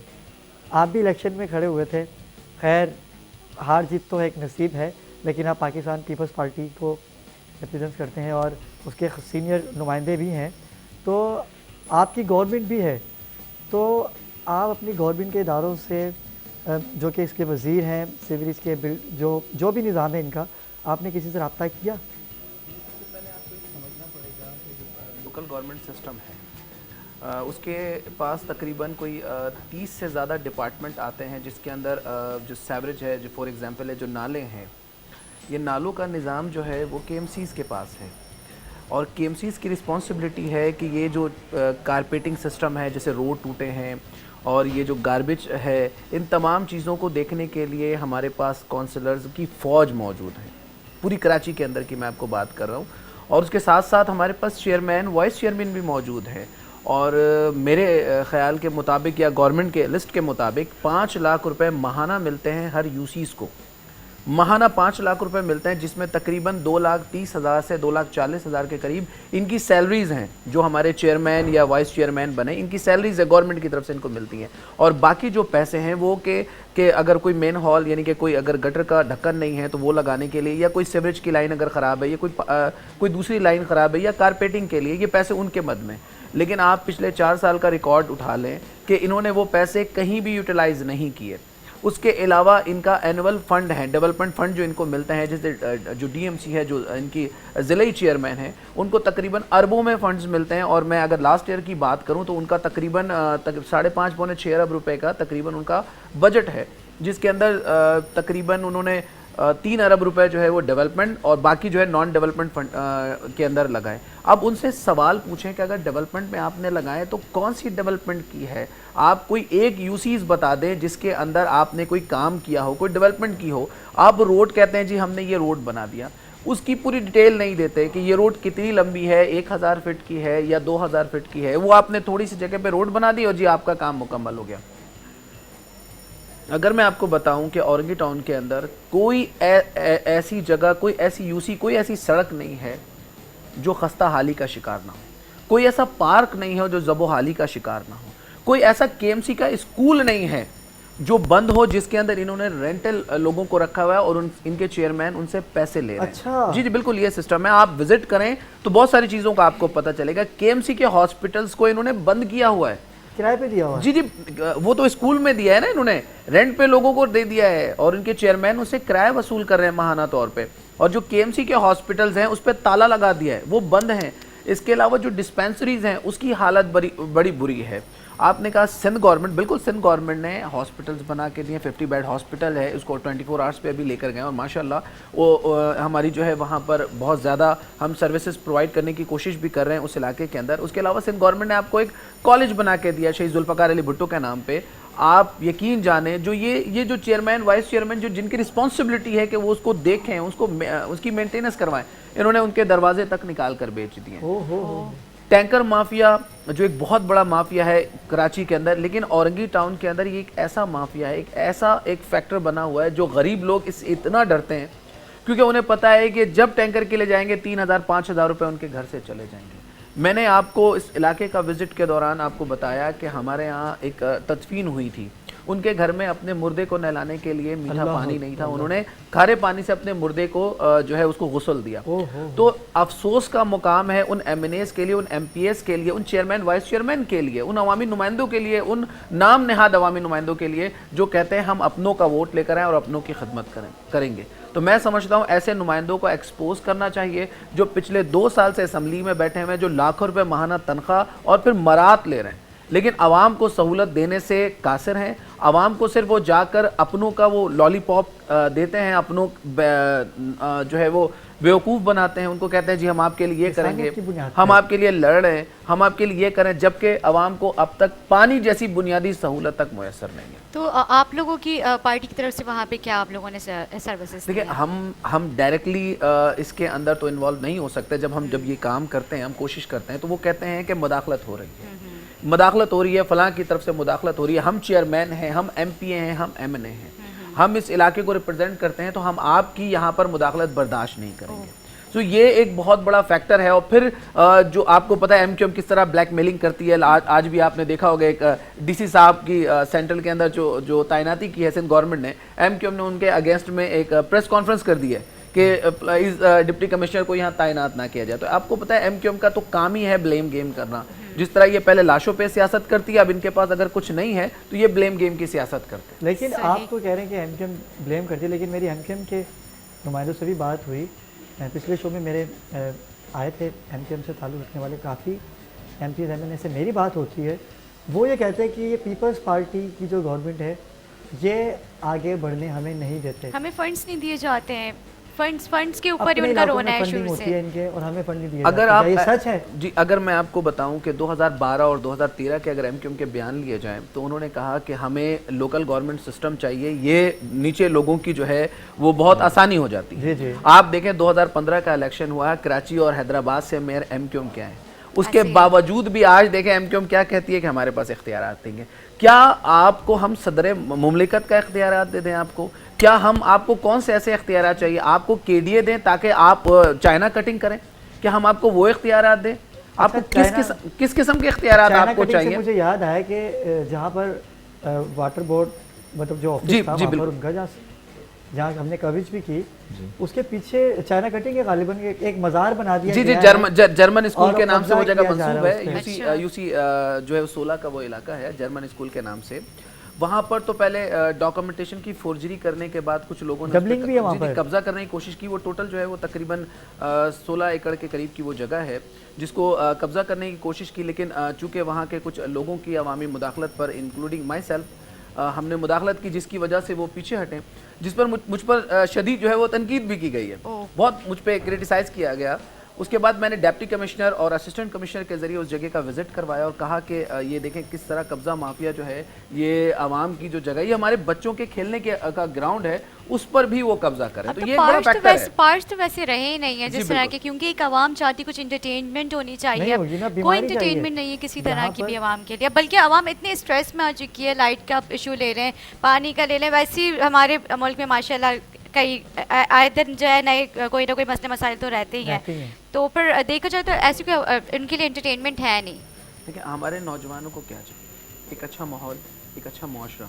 अब मुआशरा हम उनको कैसे देते हैं? एक हेल्थी हम उनको कंपटीशन देते हैं, हम उनको स्पोर्ट्स दे देते हैं। अब जब स्पोर्ट्स के ग्राउंड के अंदर कचरे भरे होंगे और उनके जो बजट हैं, जो उनके फंड हैं वो खाए जाएंगे, तो वो कैसे हमारे नौजवान जो ग्रो अप करेंगे? वो किस तरह हेल्दी कंपटीशन की तरफ जाएंगे? वो किस तरह खेलों की तरफ राग़िब होंगे? वो तो यकीनन फिर तो जुर्म की तरफ जाएंगे, वो तो फिर गलत रस्तों को अपनाएंगे। तो इसको बेहतर करने के लिए हमने काफ़ी हद तक कोशिश की है। लास्ट हमारी स्पोर्ट्स हमारे मुशीर थे, उनसे भी हमारी बात हुई और सेक्रेटरी जो है वो स्पोर्ट्स जो है उन्होंने भी विज़िट किया है। हमारी कोशिश है एज सिंध गवर्नमेंट की तरफ से कि जितना मुमकिन हो सके हम इकदाम करें, लेकिन मैंने आपको जैसे एक बात कही कि ये फर्स्ट रिस्पॉन्सिबिलिटी होती है उस इलाके के एमएनएस की और एमपीएस की कि वो इन चीज़ों के लिए वज़ीर आला से मुलाकात करें, मिनिस्टर से मुलाकात करें और जाके अपने इलाके के लोगों को फैसिलिटेट करवाएं। ये रिस्पॉन्सिबिलिटी होती है उसकी, लेकिन यहाँ पर 30 सालों में ऐसा कुछ नहीं हुआ। नहीं, ये तो MP MNA बनने के बाद तो वो सोचते हैं कि अब पता हमने ही तो नहीं आवाम चलता से कहाँ गए। गायब हो जाते हैं। कोई नेशनल असेंबली के सेशंस में इस्लामाबाद में लगा हुआ होता है,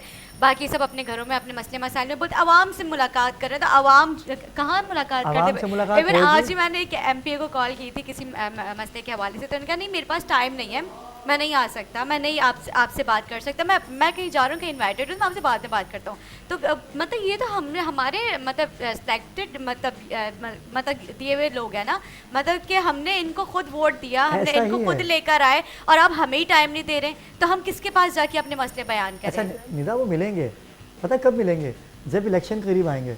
जब इलेक्शन करीब आएंगे तो फिर वो आपको वो मिलेंगे, आपके दरवाजों पे भी नजर आएंगे उस वक्त। क्योंकि एक वोट जो होता है गरीब आवाम का, वही आपको जितवाता है और वही आपको हराता है। नौजवानों की बात की आपने, खेल और सकाफत की बात की, तो आप तो इस बात को बखूबी जानते हैं कि जो आपने मुझे वो कचरा कुंडी दिखाई, जो कचरे का ढेर है, उसके पीछे ग्राउंड भी है। ऐसा ही है। लेकिन वो ग्राउंड किस चीज़ की है, हमारे नाज़रीन को बताइए कि उस पर भी कोई करप्शन चल रही है। जी जी बिल्कुल, आपने वहाँ पे देखा है कि वहाँ पे जहाँ उनकी मार्केट्स लगनी थी, तो वो जगह बिल्कुल उन्होंने साफ़ सुथरी की थी। जहाँ पे बच्चे रोज़ की बुनियाद पर आके क्रिकेट खेलते हैं, वहाँ पे उन्होंने कचरा कुंडी बनाई है। अच्छा रमीज़ भाई, कचरा कुंडी तो बनी हुई है। जी। अच्छा, कचरा कुंडी की जगह को उन्होंने मुख्तसर करके आगे सफाई कर दी, वहाँ बाजार लगा दिया। अपने बाजार के लिए उन्होंने साफ क्यों? किया। अच्छा देखिए, मसला यहाँ पर ये है कि अभी आप बात कर रहे थे चाइना कटिंग की। एक तो पूरे कराची में उन्होंने चाइना कटिंग करके बेड़ा गर्क कर दिया। आप औरंगी टाउन तशरीफ लाएं, आपकी टीम आई, आपकी टीम की बड़ी मेहरबानी कि आपने वहाँ के अवाम के मसाइल उठाएं। आप बताएं, आपने वहाँ पे कोई पार्क देखा आते हुए? नहीं, कोई पार्ट नहीं देखा। कोई पार्क नहीं था। वो एक बचा हुआ स्कूल था जिस पे अभी वसीम भाई ने भी बात की कि वहाँ पे वो कुछ कब्जा माफिया आ गए थे, फिर उन्होंने एप्लीकेशन की, उसको रोका। वहाँ पे भी वो प्लॉटिंग कर रहे थे। अब बात ये रही कि हमारे पास जब कुछ खेलने की जगहें नहीं होंगे और कोई चीज़ नहीं होंगे, और ऊपर से कराची के अंदर बेशतर लड़कों को तो कत्ल व गारत के शिकार हो गए। अगर MQM खुद को उर्दू बोलने वाली जमात कहती है, भाई हम भी उर्दू बोलने वाले हैं। आपने अगर किसी को एक टाइम खाना किसी के घर पे खिलाया तो उसके घर पे लाश भी दी है। सानिया बल्दिया दूर नहीं है, पठान महाजिर फड्डा दूर नहीं है। जुल्म पे जुल्म किया गया औरंगी टाउन वालों के साथ, और इतना जुल्म किया गया मैं आपको क्या बताऊं। NIC का मसला आज तक हल नहीं हुआ वहाँ के अवाम का। 25 से 30 साल बरसरे इक़्तिदार रहे ये लोग, MNA MPA senators Nazim chairman सारी चीज़ें रहे। 25 साल बहुत नहीं होता। आज भी कहते हैं अगर इख्तियार नहीं है तो भाई रिज़ाइन करके जाएँ, दूसरे को मौका दें, वो आगे आवाम की खिदमत कर सके। लेकिन रमीज़ भाई आप ये भी तो देखिए कि जब तक परवेज़ मुशर्रफ की हुकूमत की बात करते हैं, कराची को निखार दिया था, गुर्बत नहीं थी, आटा महंगा नहीं था, हर बंदा अपनी इज्जत की ज़िंदगी बसर कर रहा था, कोई परेशानी नहीं थी, करप्शन नहीं थी।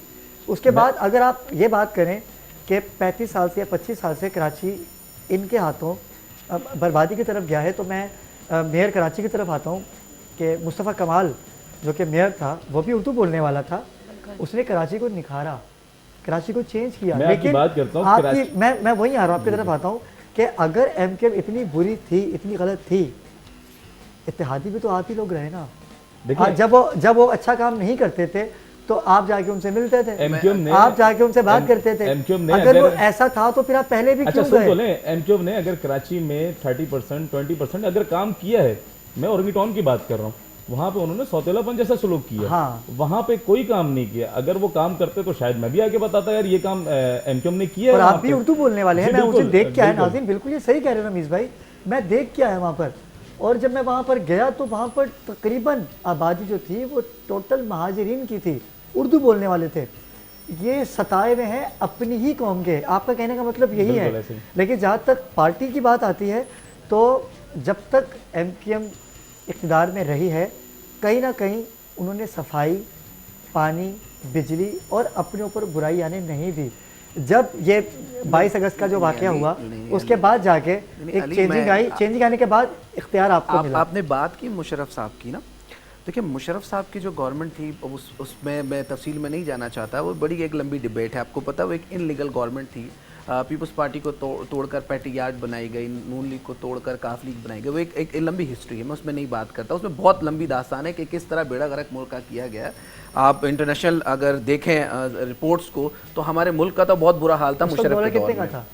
देखिए आप उस वक्त की अगर बात करेंगे डॉलर्स की, आज की डॉलर की रेट की बात करेंगे, उस वक्त आप पेट्रोल की रेट की बात करेंगे या आटे की, तो डिपेंड्स करता है टाइम के ऊपर, टाइम के ऊपर डिपेंड करता है। आप 20 साल पहले की बात करें, मैं आपको चंद एक बात बता दूं। आपने कहा कि मुस्तफ़ा कमाल साहब ने काम किया, नहीं, इसका बेड़ा सबसे पहले उठाया नेमतुल्लाह खान एडवोकेट साहब ने, ठीक है। लेकिन उस वक्त इतना खूबसूरत आप बात को ब्रिजेस जरा जो सुनें। बनाए वो इतने अच्छे नहीं बन सके। जो इस वक्त पीएसपी के चेयरमैन है मुस्तफ़ा कमाल साहब का, आपने मेरे ख्याल में वो इंटरव्यू नहीं देखा जिसमें उन्होंने कहा कि मेरे बदौलत एमक्यूएम इस काम को गिनवाती है, वरना मेयर तो इनका हैदराबाद का भी था। ऐसा ही तो है। हैदराबाद, ये और बात- उन्होंने कहा ये बात लास्ट है। 36 मंथ मैंने आसिफ अली जरदारी साहब के इंस्ट्रक्शन पे काम किया, अगरचे क्रेडिट देना है तो आप आसिफ अली जरदारी और पीपल्स पार्टी को दें। आपने शायद उसका पूरा इंटरव्यू आपने जी, देखा मैंने नहीं सुना है। मुस्तफ़ा कमाल साहब ने ये बात की लास्ट भी, मैं अभी उनका एक इंटरव्यू देख रहा हूं, उन्होंने कहा बात इख्तियार की नहीं है, बात किरदार की है। क्योंकि जब गार्बेज का मामला हुआ तो मेयर साहब ने उनको गार्बेज का डायरेक्टर मुकर्रर किया और मुस्तफ़ा कमाल साहब रात को 12 बजे पहुंच गए, क्योंकि वो अपने लोगों से सिंसियर है, एज मैं समझता हूं। तो आप देखें, फारूक सत्तार साहब ने मेयर से 32 अरब रुपए का हिसाब मांगा, वो नाराज हो गए, फारूक सत्तार को बाहर निकाल दिया गया। तो मैं आपको कहता हूं कि एमक्यूएम कोई पार्टी नहीं है, ये एक माफियाज की जमात है। पहले ये कत्लो गारत करते थे, अपने ही लोगों की बोरियां तैयार करते थे, अपने ही लोगों को मारते थे। क्या आप आजाद थे? अगर आपने यहाँ बोला नहीं, आपके चैनल वहां बंद हो गए। ये फैक्चुअली है। आप एमकेएम बदमाश थी, एमकेएम अगर थी तो उजैर बलोच किसमें था? देखिए, उजैर बलोच को बाबा लाडला किसमें था? उजैर बलोच को किसी ने ओन किया है, आप जानते हैं? आप देखिए उसका बयान क्या आ रहा है। देखिए, पीपल्स ऑन करते रहे, उसने तो मीडिया पे बोला है। ऐसा नहीं है। अब आके तो वो खुलेआम मीडिया पे बात कर ऐसा रहा है। नहीं है। पीपल्स पार्टी के अंदर इस तरह की चीजें नहीं है। पीपल्स पार्टी, देखिए मैं आपको एक बता दूं, लेकिन आप एक देखिए उजैर बलोच क्या जमहूरी, कह रहे हैं। देखिए एक जमहूरियत पसंद जमात आपने बयान है। सुना उनका 4 दिन पहले का? देखिए, आप तो मीडिया के अंदर बहुत सारी चीजें इसके अंदर डाल देंगे ना, आप तो कोशिश करेंगे कि आपके अल्फाज मेरी जबान से अदा हों। तो मैं आपको बता दूं, एक इस्लाह है हमारी। मैं आपको बताऊं, पीपल्स पार्टी देखिए एक समुंदर है। तो हर इंसान ने किए, जिसको जिस चीज का इख्तियार मिला, नेमतुल्लाह खान को इख्तियार मिला, उन्होंने अपने टाइम पर जितना अच्छा करना चाहा किया। अब उसके बाद इख्तियार दिया हम ही लोगों ने, आप लोगों ने एमकेएम को। उनका मेयर आया मुस्तफ़ा कमाल, उसने अपने वक्त में, अपने दौर में, अपने टाइम पर जैसा करना चाहा किया। अब है इक़्तिदार आपके पास, तो आपने क्या किया? आपको पहली बात यह है कि कराची की हिस्ट्री मालूम होनी चाहिए। पहला मेयर आया था फारूक सत्तार। जी हाँ। मैं नेमतुल्लाह खान से आप लास्ट पे ले, अगर मैं पीछे मैं कह रहा हूँ कि तीनों मेयर की कारकर्दगी कंपैरिजन कर लें ना, तीनों मेयर की कारकर्दगी। मैंने आपको लास्ट जो मेयर थे मुस्तफ़ा कमाल साहब की बात भी बताई। उन्होंने कहा कि चलो मैंने कराची में डेवलपमेंट किया, उनसे पूछो हैदराबाद वाले ने क्या किया।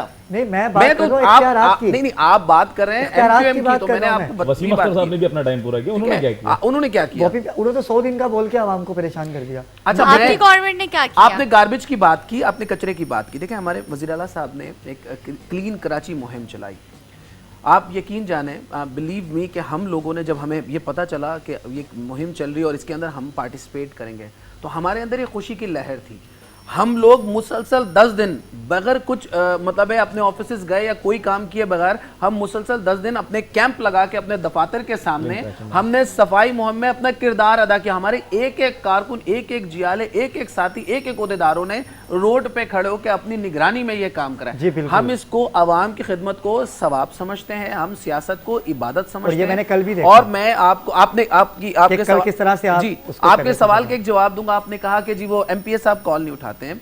आप जाएं, हमारे एमपीए बैठे हैं सईद गनी, आपको 2 दिन मिलेंगे, वो बैठे होंगे, आवाम रश लगा के बैठे होंगी। आप चले जाएं नासिर हुसैन शाह साहब के घर पे, आप जाएं, देखें किस तरह से उनके घर पे रश लगा होता। आप चले जाएं अब्दुल कादिर पटेल साहब के पास, वहां रश लगा होगा। आप चले जाएं हमारे एमपीए लियाकत अली आसकानी के पास, उनके घर पे लोग होंगे। इसके अलावा हमारे तंजीमी जितने ओहदेदारान हैं वो मुस्तकिल बैठते हैं, इंक्लूडिंग माई सेल्फ। मैं खुद 3 दिन कंटिन्यू बैठता हूं कि जिन लोगों ने मुझे वोट दिए, जिनकी जरूरत है, एटलीस्ट कम अज कम मैं उनको अगर कुछ दे नहीं सकता, उनकी दादरसी तो कर सकता हूं। लेकिन लियारी की आवाम आपसे नाराज क्यों है? ऐसा नहीं है। ऐसा है जी, लेकिन ऐसा इंटीरियर का देख ले, पानी वहां नहीं है, इंटीरियर हॉस्पिटल नहीं है वहां। आप मुझे इंटीरियर में कौन सी ऐसी जगह जहां कहते हैं पानी नहीं है, किसने आपके सामने एहतजाज किया? सर, आपने थर का विजिट किया है? मैं खुद गया। आपको पता है थर में कितने आरओ प्लांट लगे हैं? वहां पर हमने वहां जाके पंपिंग लगवाए, पानी के जो पंप होते हैं, हमने वहाँ जाकर डोनेट किए। मैं किसी निजी चैनल पे था उन दिनों, मैं खुद गया, हमने फंडिंग की है उसकी। लियारी का हालात आपके सामने हैं, हर बंदा नाराज। मैं आज हम लियारी से कभी आप 2 चीज़ों को मैच कर रहे हैं। देखिए, मैं आपको बताऊं, मैं सिंध की बात, देखिए सिंध में तो आपकी अक्सरियत है ना। जी बिल्कुल। चले कराची में अगर आप कहते हैं कि महाजिरीन है, चले मैं आपकी बात को वो कहता हूँ कि महाजिर या सिंधी कौम का झगड़ा तो है ही नहीं, बात उर्दू बोलने वालों की है, इख्तियारात की है। जिस जिस बंदे के पास इख्तियार आया उसने अपना आप भरा। इस बात को तो आप मानते हैं, हर बंदा हर किसी देखे सहूलत मिर्ज़ा ऐसा ही है, जब उसको फांसी के दिन उसके नज़दीक आए उसने MKM की सारी चट्टी पट्टियाँ खोल के रख दी, ऐसा ही है। अब उज़ैर बलोच पे आ जाते हैं। अब जब उज़ैर बलोच को अरेस्ट किया गया, अब वो सारा पीपल्स पार्टी के ऊपर डाल रहा है, तो ये कब तक चलेगा? मैं एक आम शहरी होने की हैसियत से आपसे बात कर रहा हूं, आपकी बाखबर रहने के लिए आपको दो जवाब दे देता हूं, तमाम बातों से बाखबर रहना है। पहला मतलब यह है कि हर हुकूमत जो है, हर गवर्नमेंट जो है वो गुंडे पालती है। या तो इस बात को मान लें कि पीपल्स पार्टी ने भी पाला, MKM ने भी पाला, नून लीग ने गुल्लू भट्ट को पाला, देखें नून लीग ने गुल्लू भट्ट को पाला। मान लें कि हर गवर्नमेंट जब आती है तो अपने आप को मनवाने के लिए अगर अली जैदी साहब वाली अगर आप JIT की बात कर रहे हैं तो वो उनका अपना मौकफ है। पीपल्स पार्टी के दौर में लियारी में ऑपरेशन हुआ है, पीपल्स पार्टी ने अपने दौर में लियारी के अंदर तमाम तर चीजों को खत्म किया, ये तो आपको पता है। लेकिन फिर लोग नाराज क्यों हैं? लियारी जो आपका एक गढ़ हुआ करता था जहां पर सिवाय मोहतरमा के कोई बात ही नहीं करता। अली आप जवाब नहीं लें, आप जवाब ले लें। आपने थर की बात की है, आपको पता है 660 मेगावाट जो है वो थर पैदा करता है, और वहां पर जो सर आपको फिर ये मैं कह रहा हूँ ना कि थर के लिए बिजली बिल्कुल फ्री है। आप एज एन मीडिया एंकर आपको ये मालूमात होनी चाहिए कि थर एक ऐसा हिल स्टेशन है जहां पर विजिट के लिए कितने विजिटर जाते हैं। आप जाके तो देखें, हमारी जो सर मैं गया हूँ, मैंने वहाँ जाके ये भी देखा कि एक औरत मर रही थी जो कि प्रेग्नेंट थी, तो वो कराची से यहाँ आते हुए ही उनका बच्चा पैदा हो गया था। वहाँ हॉस्पिटल नहीं है सर, अगर ऐसी बात करें तो सिंध में भी नहीं है। यहाँ आप थर की कहाँ पे बात कर रहे हैं? ये तो आप अगर हैदराबाद नहीं, आप टंजो चले जाए, टंजो मोहम्मद खाम चले जाए, वहाँ पर भी ऐसी निज़ाम है, वहाँ पे भी कोई मेडिकल हॉस्पिटल आपको देखना है। ऐसा नहीं है। देखिए आप जब सवाल करते हैं तो मेरी रिस्पॉन्सिबिलिटी मैं जवाब दूं। और आप चले जाए कराची में, यहाँ पे मेडिसिन कहाँ पर है हॉस्पिटल्स में? वहाँ पे तो सिर्फ बराए नाम हॉस्पिटल्स हैं। कौन से हॉस्पिटल ऐसे हैं जहाँ पर मेडिसिन? कोई ऐसा हॉस्पिटल मुझे बताएं जहाँ पर सिविल में नहीं है, जिना में नहीं है, बिल्कुल ऐसा नहीं है, बिल्कुल ऐसा नहीं है। जो फैसिलिटीज आपको सिविल और जिना में मिलती हैं वो आपको कहीं और किसी और जगह पे नहीं मिलती हैं। हॉस्पिटल और मेडिकल के अंदर सिंध वो वाहिद सूबा है जो चारों सूबों से आगे। ये मेरी रिपोर्ट्स नहीं है, ये कथा कराने की माजरत चाहूँगा। बिल्कुल आपने सही कहा, लेकिन मेरे अभी भाई खुद एक्सीडेंट के बाद हम वहाँ लेके गए तो वहाँ पर वो सारी फैसिलिटी नहीं थी जो एक आम हॉस्पिटल में होनी चाहिए। ये तो गवर्नमेंट हॉस्पिटल है, लेकिन कतर हॉस्पिटल गया, वहाँ पर आपने काम किया, ठीक है, वहाँ आपने काम किया, वहाँ कई बेड आपने लगाए, एक सिस्टम है आपका वहाँ पर, लेकिन जो काम आप कर रहे हैं तो आप अपने लीडरान को क्यों नहीं कहते कि वो काम और जगह? देखिए मैं आपको आपकी बात कंटिन्यू करते हुए कराची पे आपने बात की तो मैं आपको बता दूं कि हमारी थोड़ी सी एक कमज़ोरी है कि हम बहुत ज़्यादा हाईलाइट नहीं करते। हमने कई अंडर बाईपास बनाए लेकिन कभी हमने मीडिया में इतना हाईलाइट नहीं किया उसको। हमारे मैं आपकी बात काटूंगी, जो आप लोग प्रोजेक्ट कर रहे होते हैं, आप लोग तो बहुत ज्यादा शोषा कर रहे होते हैं। मैं आपको हमारे मैं आप कराची की बात कर, आपको पता है हमने कितने अंडर बाईपासेस बनाए कराची के अंदर, आपके सामने अभी भी कंप्लीट हो रहे हैं बहुत ज़्यादा। हमने पहली मरतबा शराय फैसल पे जो आपने देखा है किस तरह काम किया, यूनिवर्सिटी रोड पे किया है हमने, तारिक रोड के ऊपर काम किया हमने, टीपू सुल्तान फ्लाईओवर, टीपू सुल्तान रोड के ऊपर हमने काम किया। इस तरह और भी हमारे जो प्रोजेक्ट हैं वो काम चल रहे हैं। हमने कॉलेजेस बनाए, यूनिवर्सिटीज़ बनाई, हमने और भी चीज़ों पे हम काम कर रहे हैं। मुस्तकिल तौर पे चीफ मिनिस्टर मुराद अली शाह साहब की क़यादत में सिंध गवर्नमेंट काम कर रही है, हर जगह पे कर रही है। हमारी कोशिश है कि जितना हो सके हम लोगों को फैसिलिटेट करें और आवाम को रिलीफ दें।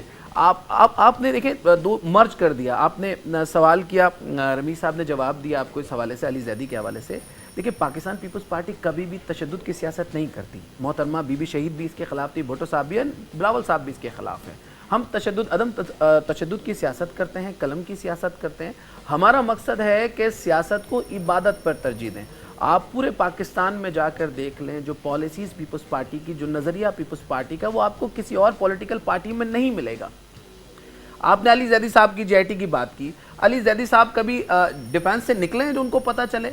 अली जैदी साहब ने कभी काउंसलर का इलेक्शन लड़ा है तो उनको कभी पता चले? अली जैदी साहब कभी डिफेंस से निकल के किसी गरीब आबादी में गए तो पता चले? क्या फैसल वाडा कभी गरीब आबादी में गए थे, उनको पता था? वो तो उनको जिताने के लिए उनके अपने साथियों ने कहा आप उस इलाके में चले जाएं, जीतने के बाद तो उस इलाके में गए भी नहीं हैं। हम मिडिल क्लास तबके से, मिडिल क्लास आबादी से ताल्लुक़ रखते हैं, हमारा हल्का है। आप हमारे औरंगी में आए, औरंगी टाउन के बहुत सारे ऐसे इलाके, इस्लाम नगर, L block, J block, D block, अपना याकूबाबाद, गुलशन बहर, गुलशन ज़िया, ये एक ऐसे इलाके जो 30-30, 35-35 साल पुरानी आबादियों पर मुश्तमिल है, लेकिन आज भी वो पानियों से महरूम है। हमारा मकसद सिर्फ ये है, जो जिन्होंने वोट लिया ये उनकी रिस्पॉन्सिबिलिटी है कि आप चीफ मिनिस्टर से काम कराएं, चीफ सेक्रेटरी से काम कराएं, वजीर बल्दियात से काम कराएं, पर लोगों के मसाइल को हल करें, उसको सीरियस लें। खुदारा बैठें, हमें बैठाना है, हम भी बैठने के लिए आपके साथ तैयार हैं, लेकिन आवाम को रिलीफ दें, ये आवाम को परेशान ना करें। कल उनके वालिद साहब पानी भरते थे, आज उनके बच्चे पानी भर रहे हैं, तो वो पढ़ेंगे कब अपने फैमिलीज़ की वो दादरसी करेंगे, कब अपनी फैमिली की वो ज़रूरियात को पूरा करेंगे, अगर वो सारी ज़िंदगी यही पानी भरते में रह जाएंगे। तो मेरा कहने का मकसद सिर्फ ये है। बिल्कुल, बहुत अच्छी बात कही आपने। इन्होंने जिक्र किया था औरंगी में स्कूल के हवाले से, आपने बोला था कि वहाँ पे भी कब्जा कर लिया गया, तो वहाँ पर एक ही स्कूल है आपके एरिया में? नहीं, काफ़ी स्कूल्स हैं, और आपको पता है कि एक निज़ाम वहाँ पे तारी था पिछले 15-20 सालों के अंदर। लोग आवाज़ें नहीं निकालते थे, लोग बोलते नहीं थे, डरते थे, लेकिन मसले का हल ये है कि अब जो लोग वहाँ पे मौजूद हैं, जाहिर सी बात उनकी तो ज़रूरत है ना, वो जो चीज़ कब्ज़ा हो गई, जो हाथ से निकल गई, हम उसे कैसे लें? लेकिन रमीज़ भाई, जब कब्जे हो रहे हैं तो पुलिस क्या कर रही है वहाँ पे? नहीं, ये तो काफ़ी पुरानी बात है ना। पुलिस ने तो, लोगों ने दरखास्तें भी लगाई हैं, अब उस पर अमल हो रहा है। अब लोग हाई कोर्ट का दरवाजे जा रहे हैं। 2016-17 के बाद लोगों ने फिर अपने केसेस को दोबारा किया, इंशाल्लाह ताला इम्प्लीमेंट होगा। इंशाल्लाह, उम्मीद तो करते हैं कि इंशाल्लाह कुछ लेकिन वही बात है कि आज हम एक दूसरे को गलत कहते हैं, लेकिन हम जब एक साथ होते हैं तो फिर हम इत्तेहादी बन जाते हैं। हम कभी उनको मनाने जाते हैं, कभी वो हमें मनाने आते हैं। यही होता है, यही इसी को कहते हैं कि हुकूमत। नाज़रीन, आपने गुफ्तगू का सिलसिला देखा हमारा, बड़ी अच्छी गुफ्तगू हुई वसीम भाई आपसे और रमीज़ भाई आपसे। आपका बहुत बहुत शुक्रिया। और सबसे पहले तो मैं आपको खिराज तहसीन पेश करूँगा कि आपने औरंगी टोन जैसी आबादी, जहाँ पर कोई जाता ही नहीं, हमारे लीडरान भी नहीं जाते, ना आपके चेयरमैन गए वहाँ ठीक है, नहीं, हमारी शहीद कायद आई, हमारी मोहतरमा बीबी शहीद 5 मरतबा औरंगी वो आई ना, 5 मरतबा आई है, लेकिन आना चाहिए उनको भी। आप हमारे चेयरमैन आएंगे इंशाल्लाह, चेयरमैन साहब आपके किसी जब आएंगे तो मैं पूरी उसकी कवरेज करूँगा, ये मेरा आपसे वादा है, क्योंकि आप जैसे जिंदा दिल और बहादुर लोगों के साथ बाखबर कराची की पूरी टीम आपके साथ है। आपकी हिम्मत को मैं दाद देता हूँ। जैसे आपने अपने इलाके के बिना किसी रंगो नस्ल के कतर हॉस्पिटल में आपने जो मोहब्बत और किरदार आप अदा कर रहे हैं, अल्लाह पाक आपको इसका अजर देगा। और आप रमीज़ भाई जो यूथ को वहाँ पर प्रमोट कर रहे हैं, जवान लोगों को, लड़कों को अपने पास बिठा के उनको एक तालीमी इदारों की तरफ लेके जा रहे हैं, क्योंकि पढ़ा लिखा कराची ही एक अच्छी तैयारी रखता है आने वाले वक्तों के लिए, क्योंकि आने वाले वक्तों में पढ़ाई बहुत ज़रूरी है। वही आपने बात कही।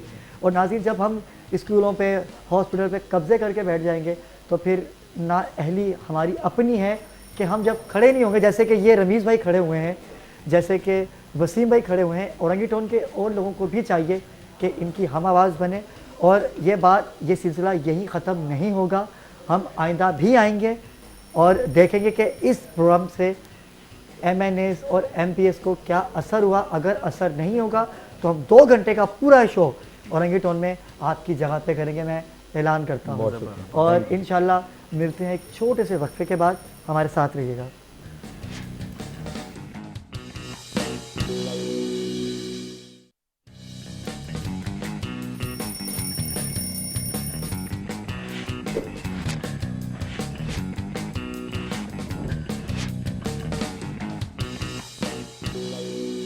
जी, वेलकम बैक नाज़रीन। वक्फे से वापस आ चुके हैं।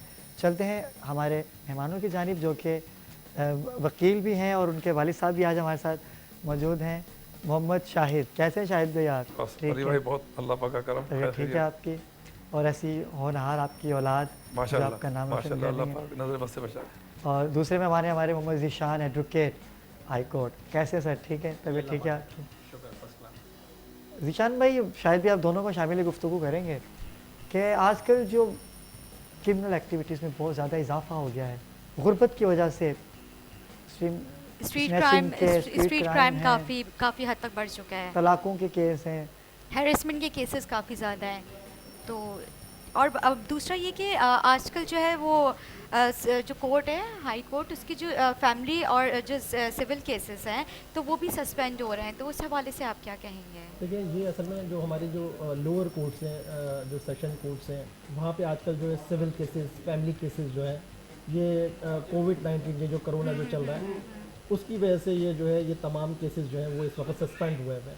जिसकी वजह से अब क्योंकि देखें जो स्टार्ट में जो ये चल रहा था कोरोना का जो सिलसिला था ठीक है, अब ये कि तमाम जो है जो इदारे हैं वो सब खुल रहे हैं, मार्केट्स खुल रही हैं। अब ये जो कोर्ट्स जो हैं जहाँ पे ये जो सिविल काम फैमिली केसेस जो नहीं चल रहे, सस्पेंड हुए हैं, तो मेरा ये ख्याल है कि अब ये जो है ना शुरू होने चाहिए दोबारा से, क्योंकि उसकी वजह ये है कि इसमें जो आम जो आदमी है वो काफ़ी सफ़र कर रहा है, जो फैमिली केसेस हैं, जो फैमिली मैटर्स हैं, वो लोग काफ़ी बड़े डिस्टर्ब हुए हैं। हमें कॉल्स आ रही हैं जिनके प्रॉपर्टीज़ के केसेस चल रहे हैं, जिनके फैमिली केसेस चल रहे हैं, वो हमें बहुत ज़्यादा कह रहे हैं कि जो ना भाई कब कोर्ट से शुरू होंगे, कब ये काम शुरू होगा। तो बड़ी डिस्टर्बेंस हुई हुई है, आम आदमी बड़ा तंग हुआ है। तो ये इस पर मैं ये समझता हूँ कि जो हमारी जो अदलिया के जो मतलब जो हमारे जो बड़े जजेज़ हैं, ये सारी इन चीज़ों को देखें और अब ये कोर्ट्स जो दोबारा से जो है ये ओपन होनी चाहिए। बिल्कुल दिशान भाई, बड़ी अच्छी बात कही। शायद भाई आपके माशाल्लाह से सारे बेटे ही वकील हैं माशाल्लाह, तो आपको कैसा लगता है? असल में आप तो आधे वकील तो आप भी बनने होंगे। आधे वकील क्या, इनको वकील बनाया ही मैंने। असल में एडुकेटेड फादर हूँ, मतलब ये समझ लीजिए। बिल्कुल ऐसा ही है। वैसे काफ़ी आप समाजी काम भी काफ़ी करते रहते हैं। समाजी काम का मुझे बहुत शौक है और ये मैं करता रहा हूँ। मेरे बच्चे अल्लाह पाक का करम है कि तमाम इसी फील्ड के अंदर हैं और ये सब डील करते हैं। अब पूरा हमारा एसोसिएट बना हुआ है, मोहम्मद ईशान शाहिला एसोसिएट के नाम से, मदीना एसोसिएट के नाम से हमारा। तो माशाल्लाह ये बच्चे उसको डील करते हैं, सिविल हो या क्रिमिनल हो। और अब इनको ये मसला है कि जैसे इन्होंने बताया भी कि बहुत सी बच्चियों के केस होते हैं जो अब खुला के लिए चली गई या किसी को तलाक का केस है, वो सालों साल नहीं हो रहा, वो खुला हो गई या तलाक हो गई, उसके बाद कहीं उसको घर आबाद करना है अपना, तो उनकी उम्रें निकलती हैं बच्चियों, उनकी उम्रें निकलती हैं। और कुछ केसेस तो ऐसे भी मैंने देखे हैं कि वो डिवोर्स ले लेती हैं और उनके जो साबका शौहर जो होते हैं वो फिर भी जो है उनको मतलब हैरिस कर रहे होते हैं, वो चाहते हैं कि उनका दोबारा से घर ना बसे। तो इनके इस हवाले से आप क्या कहेंगे? ये बहुत ज़्यादा केसेस हमारे सामने क्या कहेंगे आप इस पर? अगर जैसे कि कोई अगर हरास कर रहा है, उसका बाकायदा जो है कोर्ट में पिटीशन फाइल हो जाती है हरासमेंट के हवाले से, तो वो तो कोई इतना बड़ा इशू नहीं है और बाकायदा उसमें जो मतलब एक एक्शन हो सकता है, FIR तक भी लॉन्च हो सकती है। तो वो तो डिपेंड करता है कि कौन किसको हरास कर रहा है और वो उसके लिए कितना वो आगे बढ़ रहा है। तो बाकायदा लॉ मौजूद है उसके लिए, वो तो कोई इतना बड़ा इशू नहीं है। अच्छा, अभी पिछले दिनों जो है मैंने एक रिपोर्ट में देखा सचल थाने की, उसमें काफ़ी ज़्यादा क्राइम का रेशो बढ़ चुका है और बेशुमार जो है वहाँ पे मैं कौन से क्राइम के नाम लूँ, वहाँ पे जो है खुले आम चल रहे हैं वहाँ पे हर तरह के। आपको पता है कि वहाँ पे बगैर किसी प्रूफ के बच्चों का अरेस्ट भी किया जाता है। और हम पिछले दिनों ही इस तरह का एक वाक़या मैंने अब्रार से डिस्कस किया था। हम लोग खुद वहाँ पे जाके उन्होंने हमारे सामने तो उन्होंने बोला कि ठीक है आप लोग आ गए, हम मामला यहाँ पे ख़त्म कर देंगे, बस हम जा रहे। लेकिन हमारे निकलते उन्होंने फौरी तौर पर उसके ऊपर FIR दर्ज की है और जो है उसका जो है मतलब उनके काफ़ी तशद्दुद किया गया है। तो आप इस हवाले से क्या कहेंगे? मतलब इस तरह के जो केसेस होते हैं और मतलब जो ज़बरदस्ती जिनको मतलब FIR जिनके ऊपर दर्ज की निदा, आप ये देखो कि बच्चे छोटे छोटे बच्चे थे। बिल्कुल हाँ। वहाँ पे SHOs बत्ते ले रहे हैं, वहाँ पर खुलेआम सारे गलत काम वहाँ पर हो रहे हैं और कोई पूछने वाला नहीं है। रोडों पे मंडियाँ लगी हुई हैं, SOPs की धज्जियाँ उड़ाई जा रही हैं। मतलब ये सिर्फ पुलिस है हमारी, जब पुलिस का यही काम रह गया। बड़े एक हमारे आला ऑफिसर से हम बात करेंगे इस हवाले से भी कि ये सिर्फ सच्चल में ही क्यों है ऐसा।